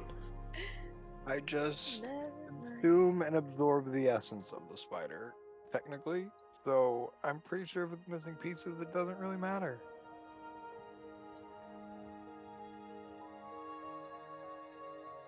Yeah. Besides, I want to see how it fits into his mouth. I like That is crack a my weird nut. kink. I like crack my knuckles a little bit, and then like slime tendrils launch out, like wrapping around the spider, pulling it closer to me as I just start to devour this thing. Mm-hmm. It Told is you, very not entertaining. a pretty sight. Yeah, it's not at all. It's disgusting. You guys hear the cracking and breaking of spider parts as it's all shoved into this slime-like figure's visage before, after about a couple minutes, it's just all gone. There's no trace of the spider left. I watch on in terrified awe and terror. That was awesome. Impressive. Huh.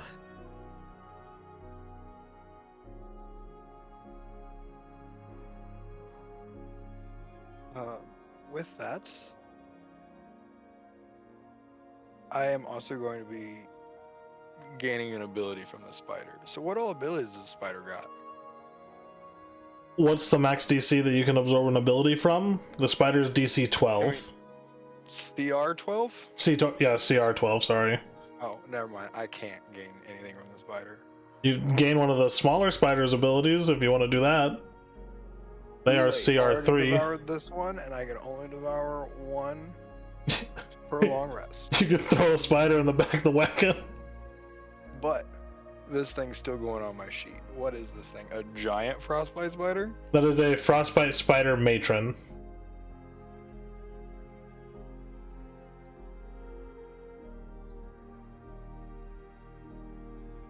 It'll You go tried onto to my tell list them. of things I've eaten.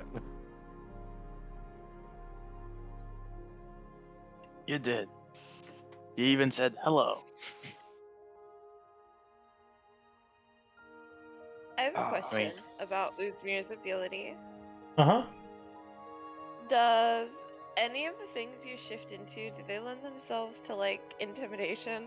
Because could you imagine a little boy just shape-shifting into a giant fucking frost spider? Yeah, I mean, he can turn into a death dog. He can turn into a fucking fire newt. Okay, but, like, on the list of things people are typically phobic of, spiders pretty high up. Do you have a spider in your arsenal already? No, I have the Aranea, but I can't change into it until I hit level 12. Oh, I thought you gotten a giant wolf spider.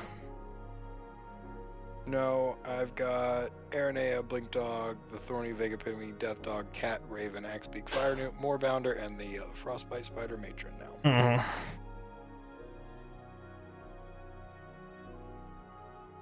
And dead family member from Oh no, I just got rid of the body. I didn't like chain. He I didn't normally like ate steal them. its visage. Yeah, he just straight up ate those people. He wasn't absorbing them. He was just hungry.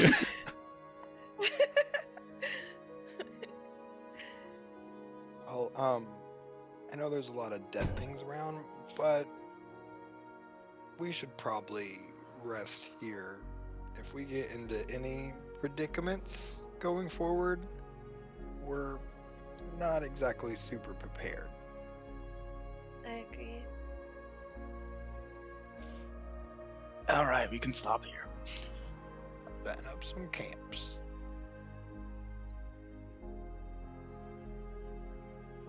Another day that Riven doesn't shower.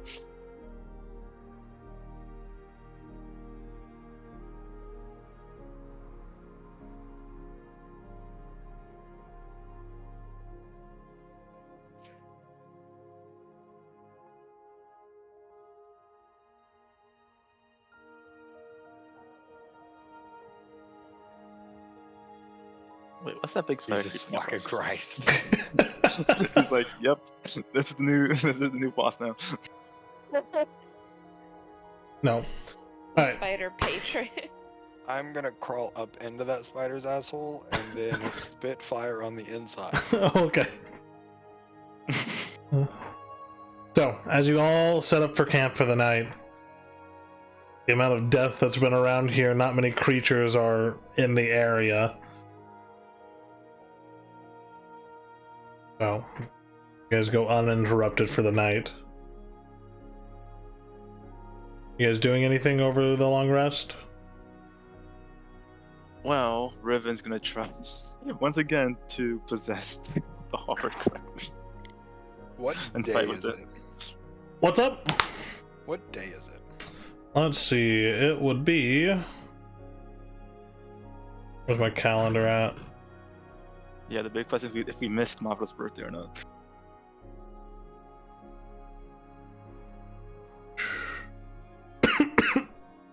God damn.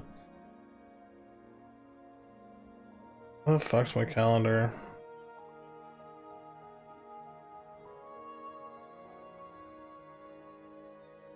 There it is.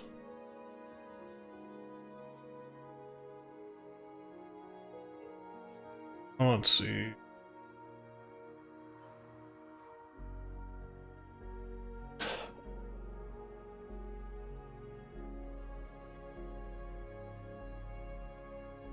It is the 1st of Decadon.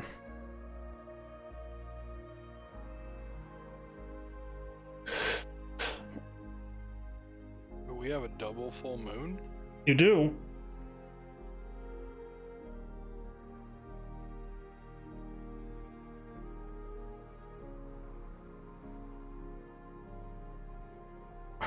Nice. Yeah. Double full moon. Ooh. Both Umbria and Lumina are in full.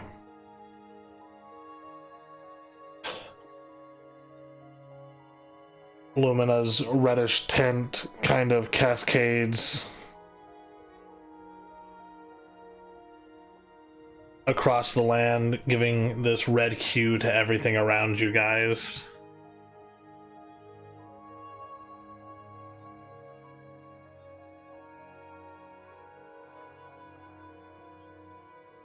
Guys, your wintry campsite.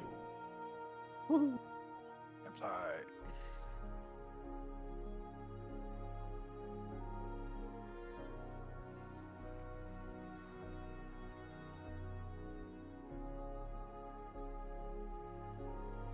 Take my stump. Like, let me get the stump before anyone else.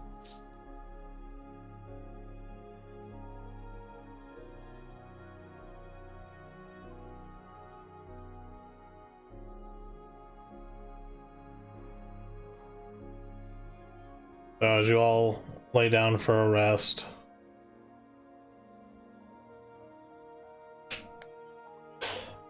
start setting up your camp, that is. There's just this red tint to the entire area as both moons are in full. Almost like this eeriness that falls across the land.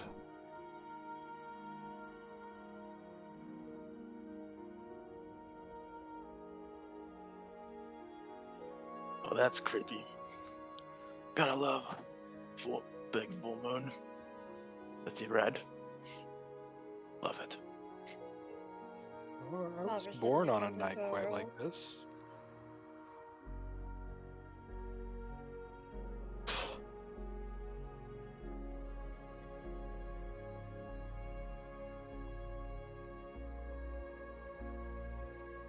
Yeah, Riven just has his halberd just right there.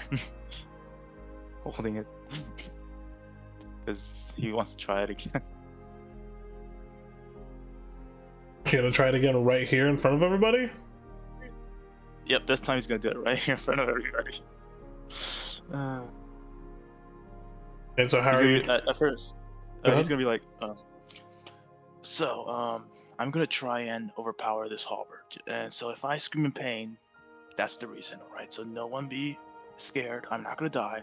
Well, maybe, but if I do die, then you all can split my belongings.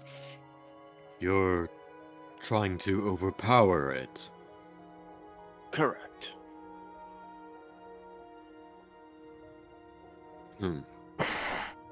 I know, it's not the best idea, but the Night Mother hasn't answered my prayers, and, well, this is the only solution I can come up with. Either I can control this thing perfectly, or, well, I don't know what's going to happen if I fail, but we shall see, shall we? You said so yourself, you could very well die.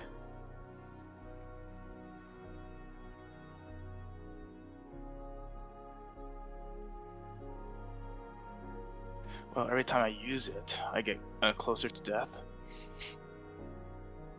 So I might as well do something, try something, rather than just wait for it.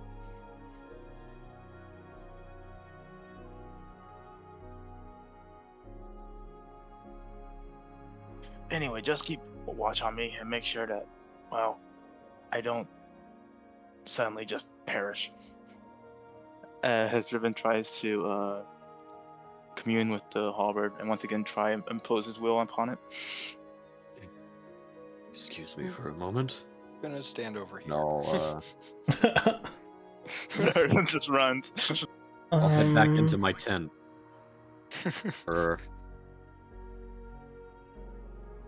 And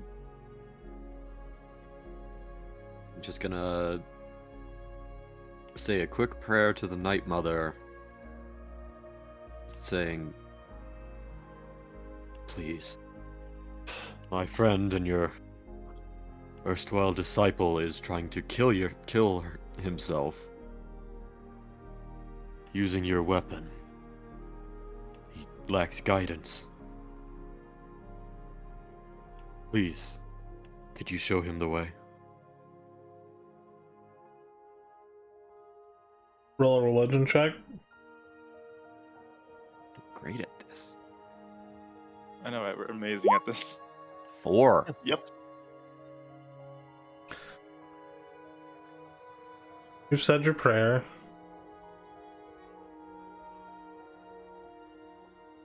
So Wolfram, what are you doing? Not Wolfram, Riven, what are you doing? He's gonna, well, Riven's gonna try and impose his will on the halberd once again, to try and make it to listen to him. Okay. Go ahead and roll a wisdom check. Before I do that, I can't use Favored by the Gods, right? Because it requires a saving throw. That's a total different thing. Yeah, no, that's a totally different thing. You're trying to impose your will, which is based off of your wisdom right now. So you're just rolling your wisdom to see how much you can force your will on this item. Oh, here it goes. Come on, dice. You haven't failed. Well, you failed me every single time today, except for once. Thank you. Oh. Double nat 20. As you attempt to impart your will on this blade, you begin to feel a bit of the backlash, but then it cools into this almost soothing feeling. As it does, the halberd begins burning your hands, but as you grip onto the blade as hard as you ever have, the hilt begins to cool too. and you feel this immense pain as the blackness on your skin begins to creep up your neck now, almost like this twisted collar around your neck. The pain subsides. The blackness still there. Seem to have control of the halberd. Ouch. The halberd really had to collar me or something. God, by the gods.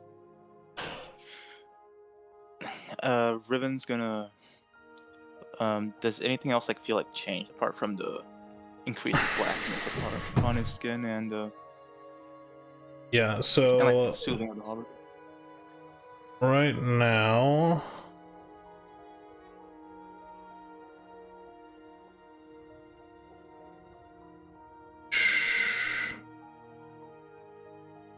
halberd. And poor Mavra had to see everything.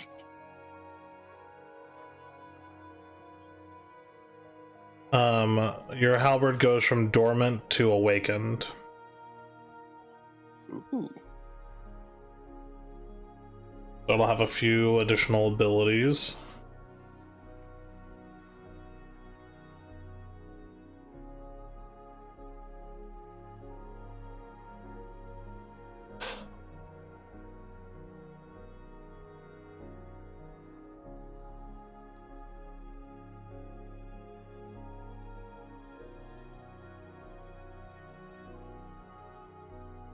Specifically,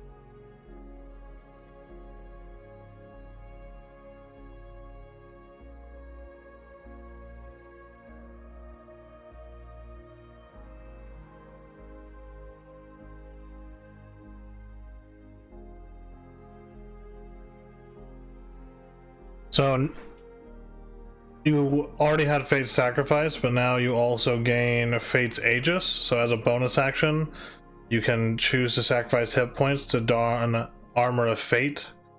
So red strands of fate erupt from the halberd, enveloping your body and forming armor. It grants you an AC of 13 plus your dexterity modifier. Okay. You can sacrifice up to 20 hit points when you activate this ability, and for every 10 hit points sacrificed, you gain an additional +1 to your AC. The armor lasts for 1 minute and can only be used once per long rest. And then the hit points sacrificed for the armor cannot be regained until you complete a long rest. Got it. Nice.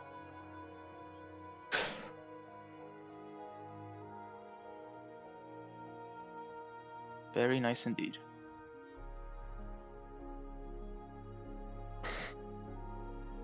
Also, Riven's kind of curious about something, so after looking around, he's gonna try to find like a dead tree that's close to the camp. Yeah, do so. Yep. And he's gonna attempt to fire a level 1 guiding bolt. Okay. To check its properties. It's still necrotic energy. Okay. Riven's just like, okay, well, I guess I did ask for this. Hey, Wolfrun, I'm not dead yet. I'll come out of my tent. You see this like twisted blackened collar like design around his neck. You see that the blackness extends throughout his whole torso at this point. Do I get a sense of what this means for him?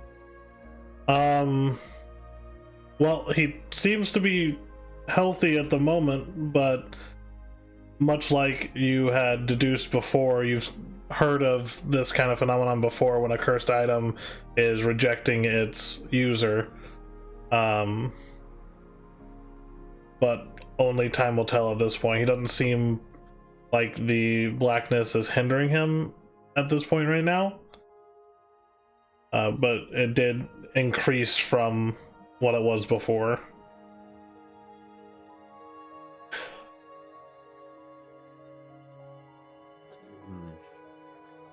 See, all fine and dandy.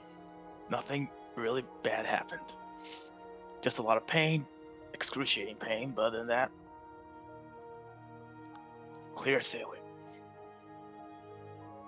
Ren just sort of gives a concerned smile.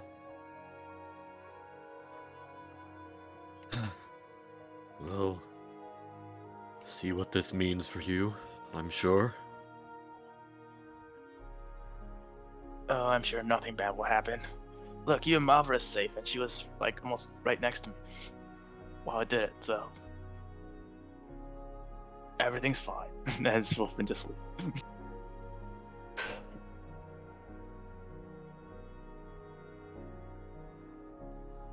Also, Riven's gonna call out to his weapon too, so I could dismiss. So he will dismiss the halberd Okay. from his hand.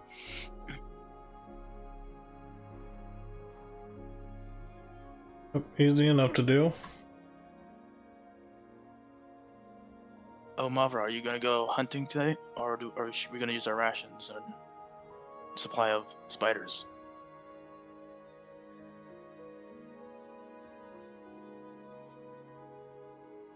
I'll go hunting.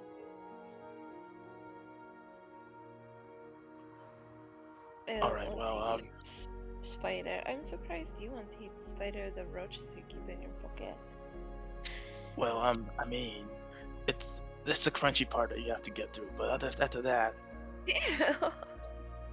so they kind of taste like chicken. But I mean, it's for necessity. Come on, Mavra. I live in the slums. I had to eat what I had to eat. I'm gonna put my Anyway. finger up your lips. Hush, hush. Let's just go hunt. Well, I could just use my magic to help you. Let's Okay. just go hunt. As Riven's taken to go hunting. He's gonna aid Mavra, so she can get advantage. Okay.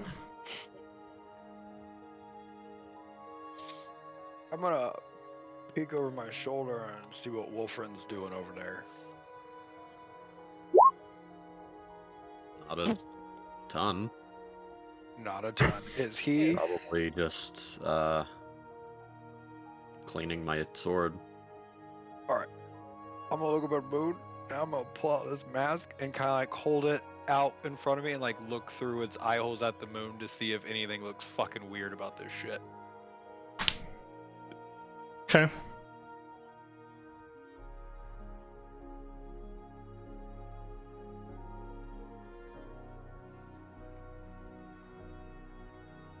Nothing weird? Just a second. I gotta pull out my stuff on the mask. We're all gonna die in 3 days.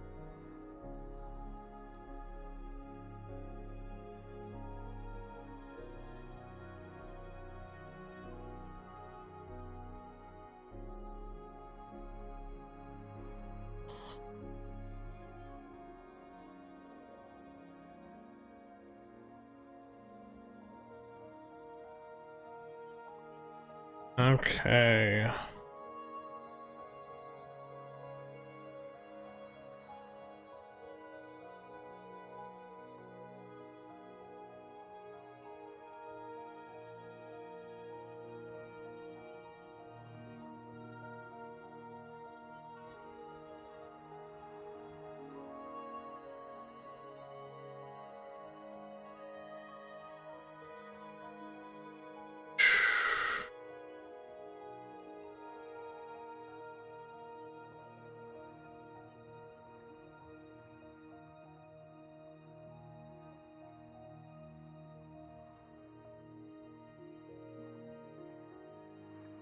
Where are these motherfucking things at?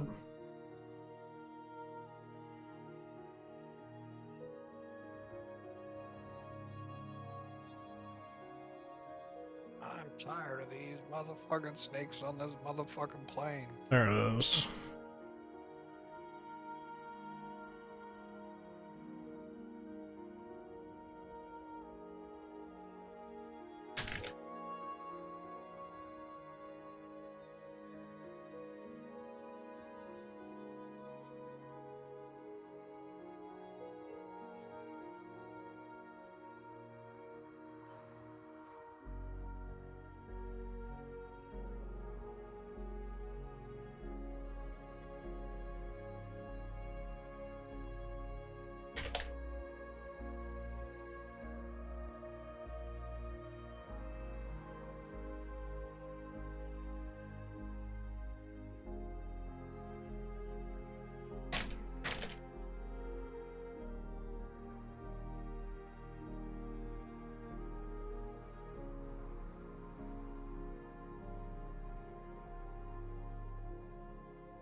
As you hold the mask out in front of you, looking through its eye holes, the two moons that are high within the sky,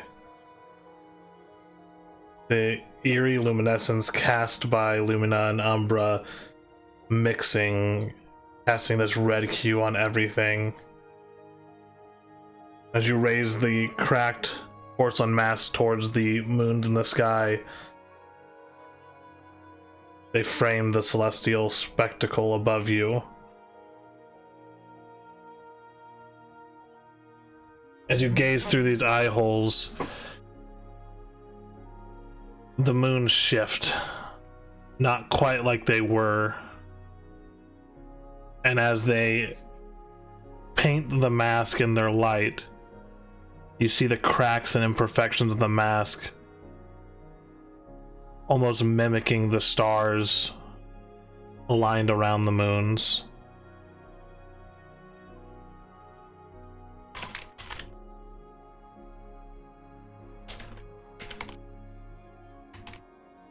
Interesting.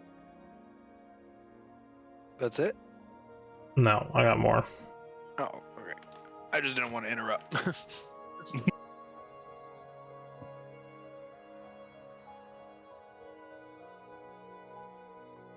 Between the two moons, you see this intermingling of celestial light.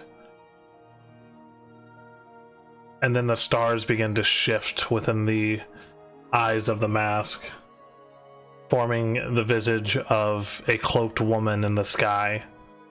Her eyes dark, piercing through the mask and into you. Her ethereal arms raise and point towards the north. You see her image woven in the stars like threads. You feel the weight of her gaze as it peers through the mask into you. She speaks no words,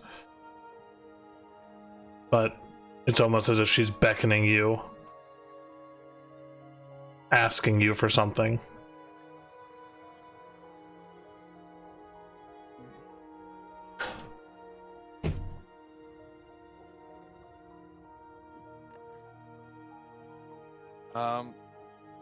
So I look back over my shoulder and I call out to Wolfrins. Wolfrins? I know you said it might not be a great idea, but I just wanted to make you aware before I went any further. And what exactly might you be doing? And I'm gonna put the mask on.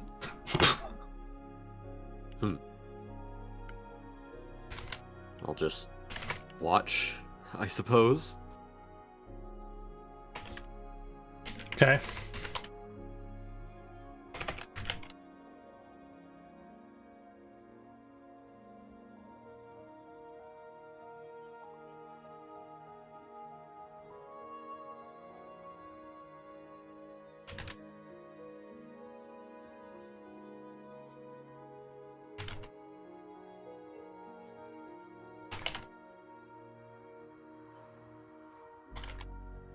whereabouts are we right now,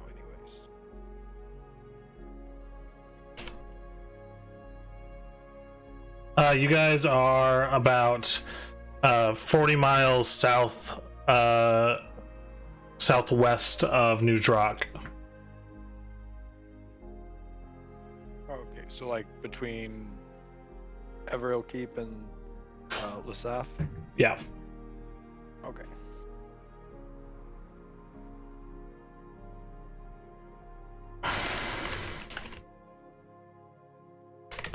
So as Uzmir places this mask on his face, Wolfriend, you're walking up as he does this.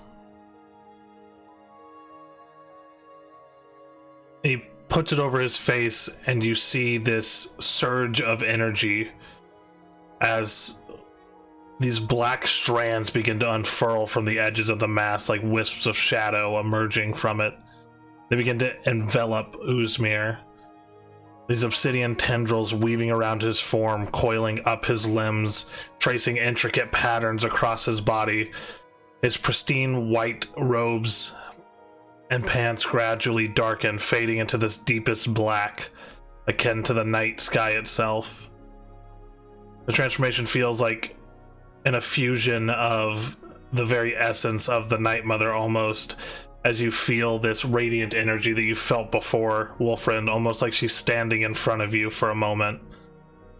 The mask now firmly adhered to Uzmir's face. His appearance becomes a striking and mysterious visage draped in these flowing midnight black cloak. His eyes now hidden behind this mask, gleaming with this reddish hue almost identical to Lumina in the sky. Uzmir? Through the mask, you hear Uzmir's voice, but it is accompanied, like almost doubling, with this otherworldly feminine voice that says,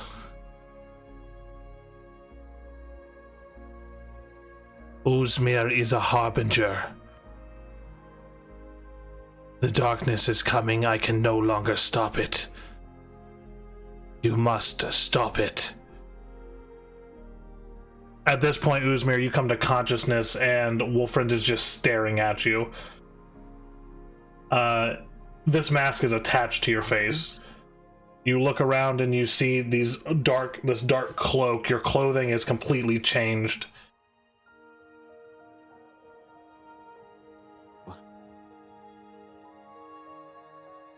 Wolfriend's just standing there looking a little bewildered. I don't like it when you look at me like that. You perceived what just happened, yes? I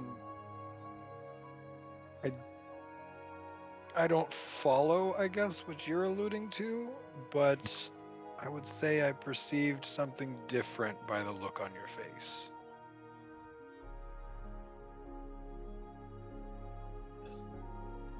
The Night Mother,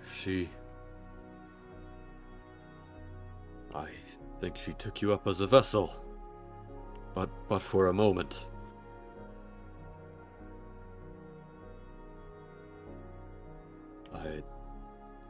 Did you hear what she said?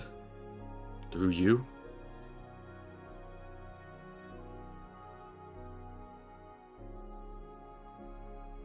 DM, I'm gonna say no, I guess. No, you did not hear what was said through your own mouth. No, I was out of it. After putting on the mask, I kind of, I guess, lost consciousness for a second.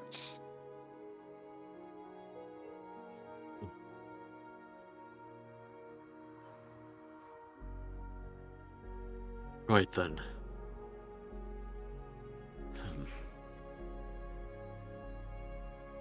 I'm gonna think about what the Night Mother said. If it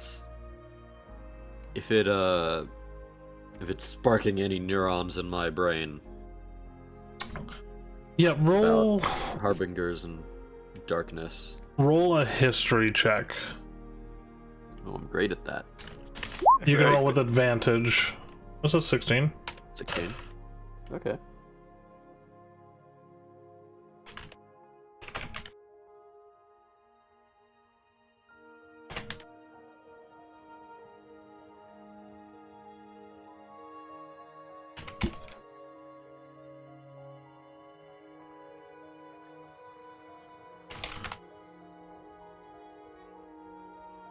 Let's see.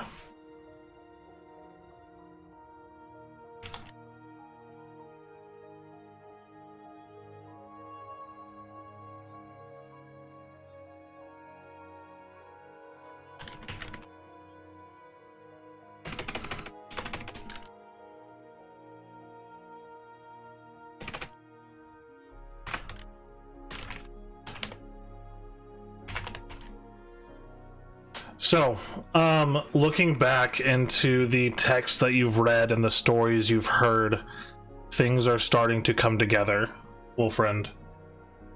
At first, you associated this mask with the Veil and their kind that served as the Night Mother's hand. But looking at the clothing that Uzmir is now adorned in, the eyes as red as Lumina is, you've heard of something like this before. A figure known as the Harbinger. Their mask being known as the Harbinger's Embrace. Unlike the Veil, the Harbinger in stories and within the religious texts is not the hand of the Night Mother as much as it is her voice. It's a relic of profound significance. And it represents the divine bond between a mortal that has been crafted and brought into the world by the Night Mother herself. A figure that is supposed to serve as both a protector as well as somebody who is to warn the world of an impending darkness. Almost akin to tales outside of D&D, like Ragnarok and that kind of stuff. This artifact, it emanates this ancient power that you can feel almost like it's directly been touched by the Night Mother. You see the cracks in the mask are no longer cracks, but adornments of intricate engravings bearing symbols of moons and stars. And this mask, the Harbinger's Embrace, is said to connect its wearer to the Night Mother, enabling them to act as an envoy almost. And is said to possess the ability to convey her divine will, allowing the mortal who bears it to serve as a messenger and a guardian of her intentions in the mortal realm. And as it now rests upon Uzmir's face, you recognize the significance of this potent connection between him and the Night Mother, this slime-like creature that has gained sentience, now bound to this item and this purpose that you've heard of but never thought whether or not could be true. But one way or another, given the facts that you know now and what Uzmir has now done, whether he likes it or not, he has become an instrument of the divine, intertwined with the Night Mother, the threads of fate and destiny now woven across him. Uzmir, you're the Harbinger. You're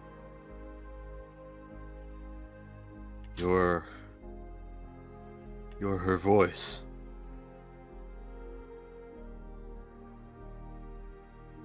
The harbor what? Oh, Mask. one thing you also notice, Wolfriend, that Uzmir has not yet noticed himself. As you're approaching him, you are not looking down as much as you normally would have, as Uzmir is about 2 feet taller. I'm a tall motherfucker now. So that puts you how tall now? Yeah, is he If taller than I Riven? gained 2 feet, I am 6'5". Oh, you're like the same height as me. Yep. No.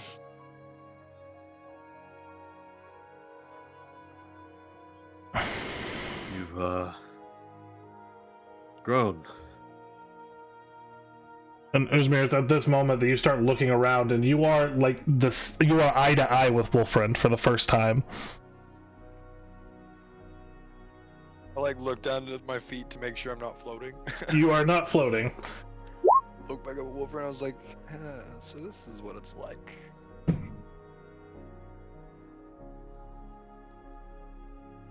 I want to kind of hold my arms out and look at the rest of my body to see if any other weird changes have happened, mass wise. Did I start like a muscular? Am I ripped now? You're not ripped. I will say that you are more toned than you were. It's almost like your body was forcefully aged into a form that would be better suited for the responsibilities that you have just taken up by putting this mask on. I became an adult.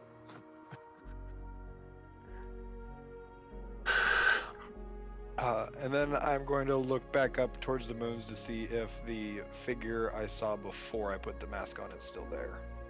She is not, but you see the moons still look slightly different, less like planetary bodies and more almost like these otherworldly portals in the sky.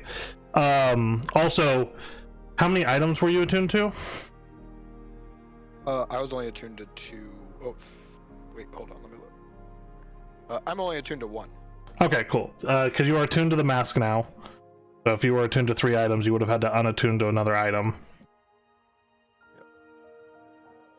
Yeah, I'm only attuned to the Blinkstone ring, because the axe and my armor are not attuned, or not Yep.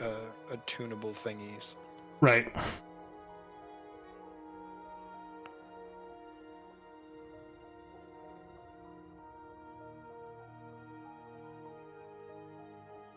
Well, that mask, keep it close. If you can even remove it from your face. I reach up and grab the mask, and it doesn't remove. So, no, it's staying on. It feels like. Oh then. This is gonna be interesting when the others return. On another day, though, the reason why I put it on, looking through it before I put it on, I saw what I would assume to be the Night Mother, pointing towards the north. I'm not sure how far north, if she means north from here, north to the Felvain Theocracy, or just north in general, but I have a feeling that her travels will take us there. Like as not. Fate has a habit of, directing us on its path.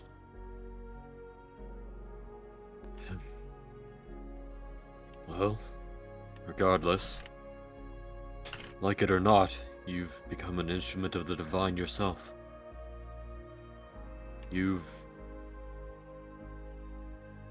I believe you've been created for this.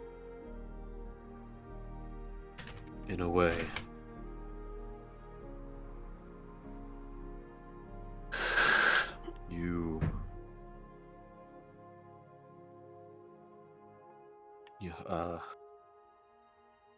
A monster in the literal sense.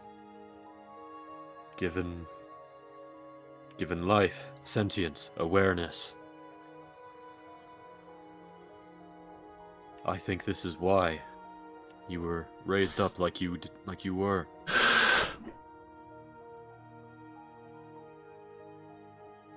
To become the Harbinger, and to warn the world of ill tidings ahead.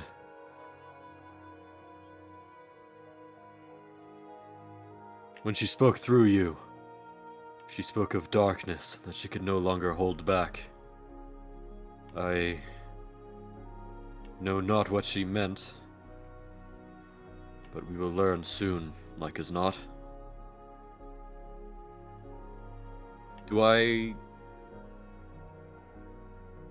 So, I know this darkness that was mentioned is some like big massive turning of the ages event. Do I know at all what that might look like? It is said that with your role that you had before, through the ancient texts, and this isn't in like her holy book, this is like garnered from text that is no longer available and widespread, but the Ebon Fang's reach is far and wide. That the moons will be shrouded in darkness, so their light will no longer shine, and a portal will open to the realms of shadow, letting loose the shade blights once again on the world. So and it's fairly well known, the shade blight plague that happened about 400 years ago was an event that was similar to this, but gave rise to all of the creatures of darkness within the world. This is said to be a much more terrifying version of that. It's... Wolfrin's face just sort of goes wide with a little bit of horror.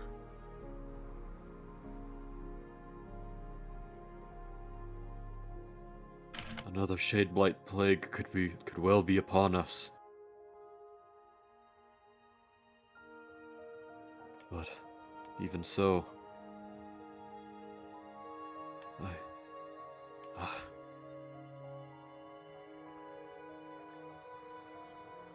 we would be severely unwise to not heed her directions. We're headed north anyways, for the most part.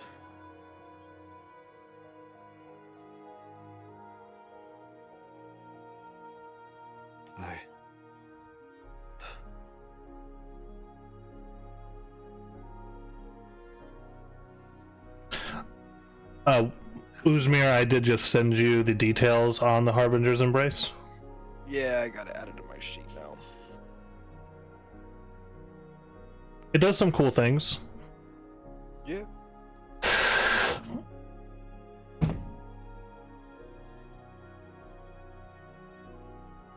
And now we're all part of the Night Mother in some way. Yeah. Technically, Uzmir was part of the Night Mother long before any of you were even born. Well,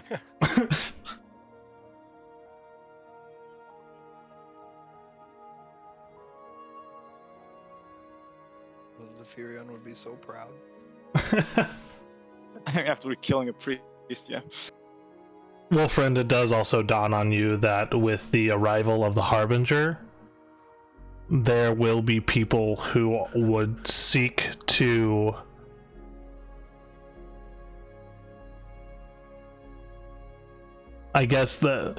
both harm the Harbinger as well as possibly seek his aid, sometimes more forcefully than what Uzmir might like. The Harbinger is a significant figure within the Night Mother's order, and so there are going to be expectations and people who will be wanting to force those expectations upon him or strip him of them otherwise, especially if they realize he is not humanoid for the most part. Like, he is a monster, and a lot of people, if they figured that out, would probably have a major problem with that.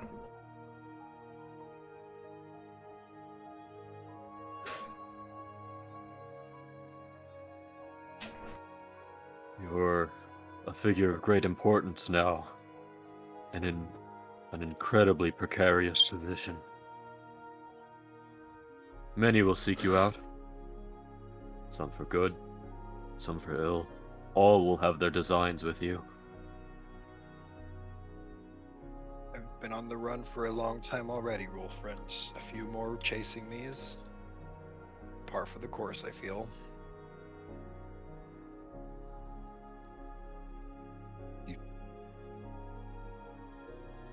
I don't know if you know the gravity of what you have become.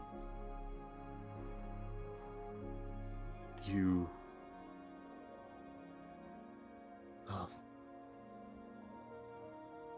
You spell a lot of things for a lot of people.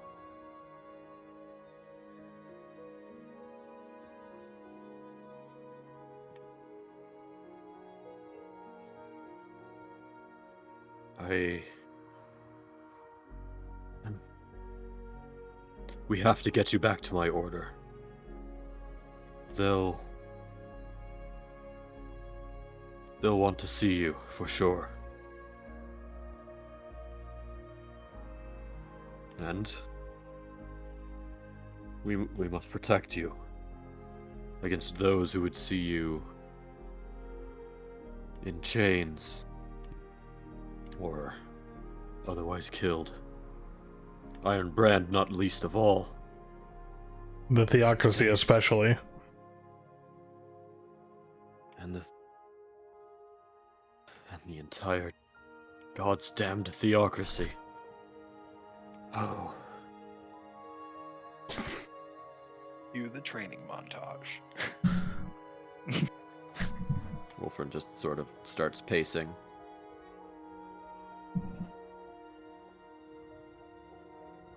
I should probably try something. DM, Yep. do I still have the ability to absorb the mask into my being, even though it is affixed to me? Do you try it? I'm gonna try it. Okay. As you try to absorb this item into yourself, what all are you carrying inside you? The mask was the only thing. Okay, cool.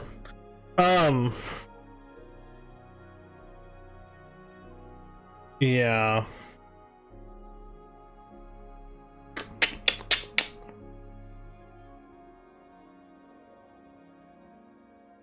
Here, I will copy and paste what it does to you.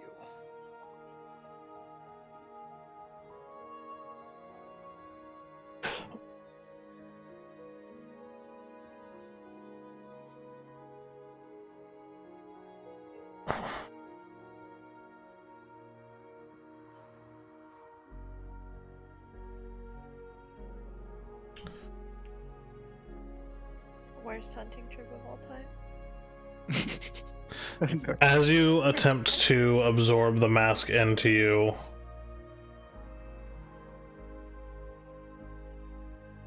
I will say you do so.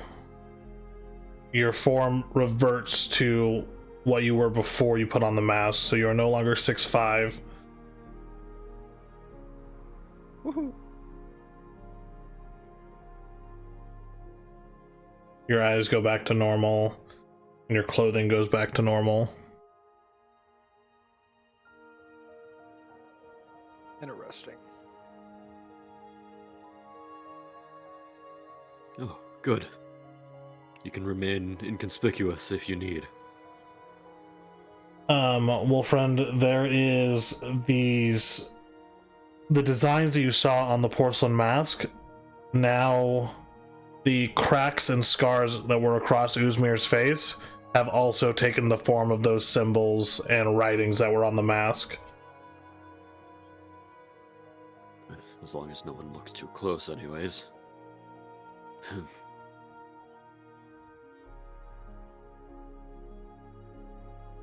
Well, That's supposed to mean. your face. The scars that were there before have changed. Interesting.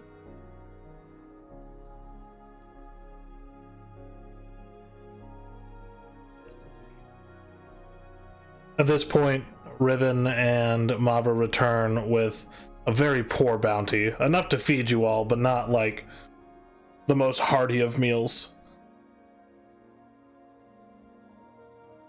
We have brought all the food.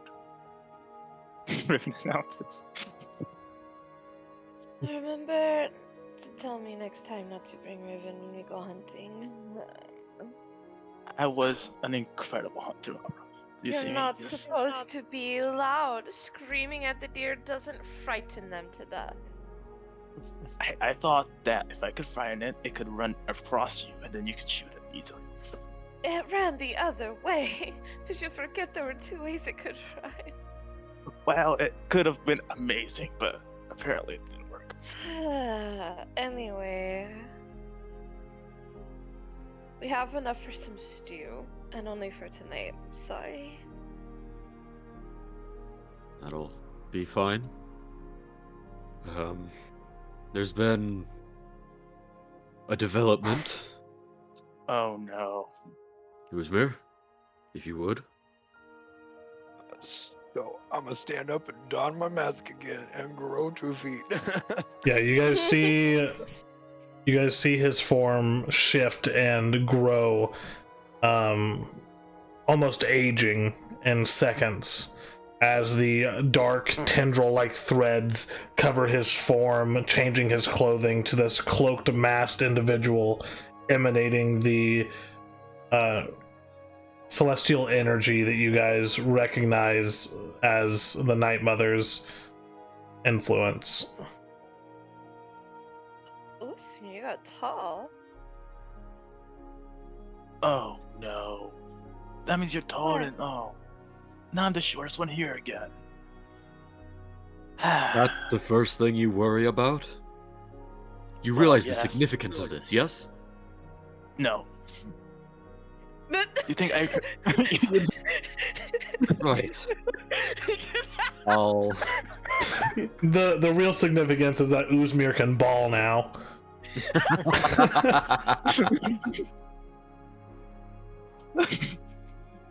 Be clipped right fucking now. Oh wait. Riven will be like, you think I've read a book?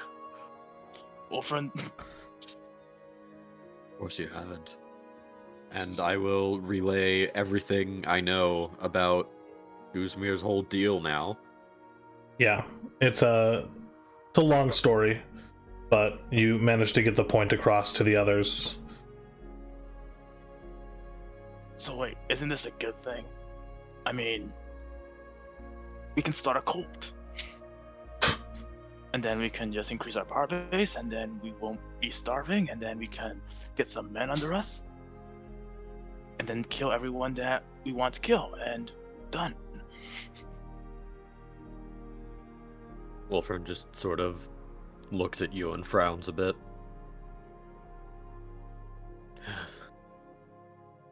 We have traveling with us a being of dire importance. He's been put in a precarious situation, as have we all, for merely being in his presence. We have to tread lightly. A lot more people will be after us.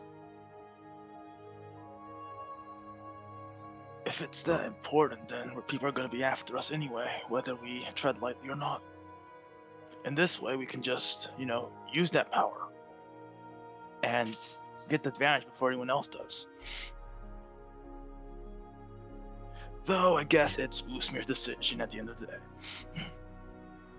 We could very well have the entire Felvain theocracy after us.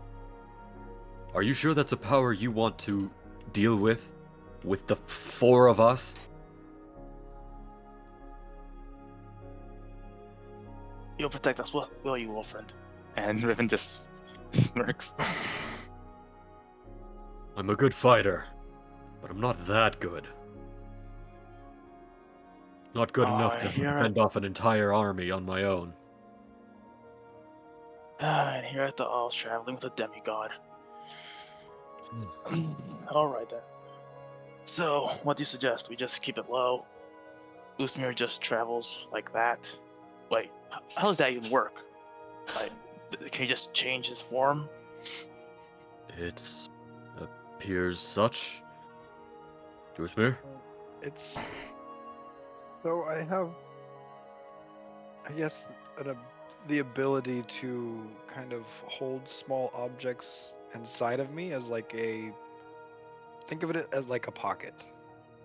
And though I'm not able to physically remove the mask because it's attached to my face, I'm still able to absorb the mask into that pocket, and it causes me to revert to my original form, though I still have the facial features as though I had the mask on, I guess is the way to put it. Usmir keystring confirmed.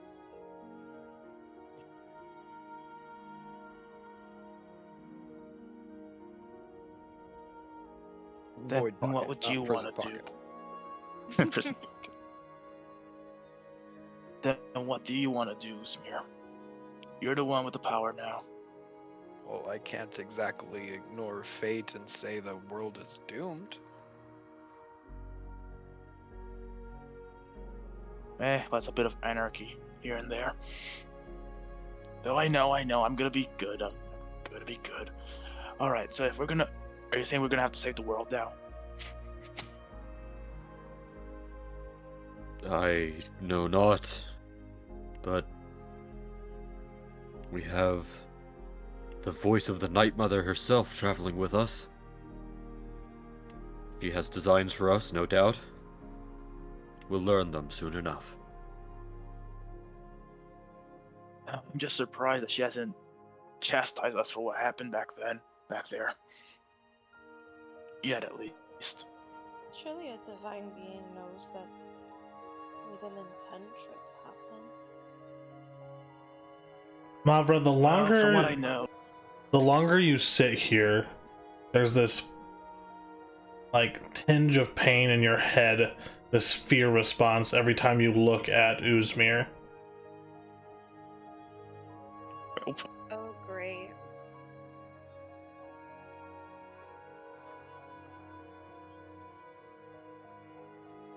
Not enough to force you to leave the area, but enough that it is noticeable that in Usmir's presence currently as he is, there's this natural fear response that is within you. Great. The Night Mother's big mad at me. big. For something I didn't do.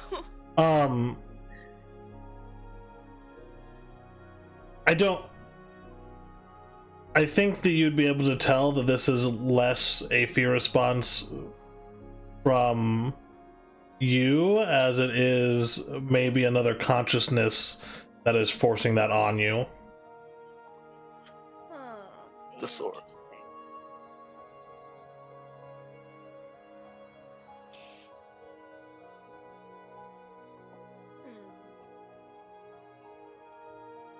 Well then, seems like we all have at least something possessing us, which is lovely.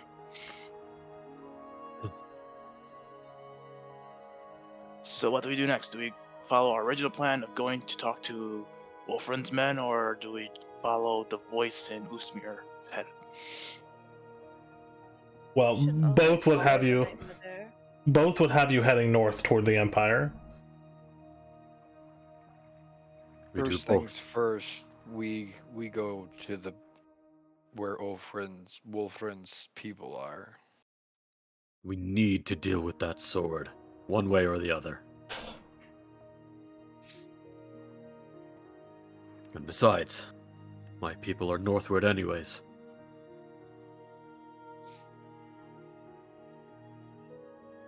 Well, I do need to stop Elmakoth as well. We do. We would do well to stock up on supplies, maybe source some valuable new trinkets for protection And and I- whatnot. And I need to talk to John Zor. Oh, and also we have to figure out about that murder mystery that we left behind as well. You've been gone almost Some a people month, just dude. vanish. Yep, I know. Riven's just talking in his head. he doesn't understand that things don't wait for him. And other events that have took place, maybe.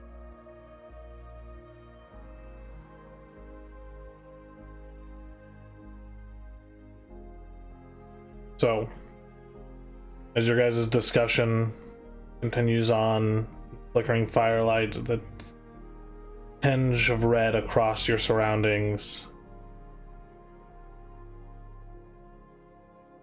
fade out on the camp. We go into a dark space, a temple or keep of some sort, where we see two porcelain masked individuals and a small girl. You guys, if you were there, would recognize these three as Alara, Lucian, and Liliana.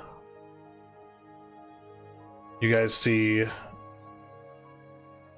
we see Liliana's face kind of move upwards towards the sky, out the window through the sky and towards the moons, and she just says, "The Harbinger is among us. We must hurry."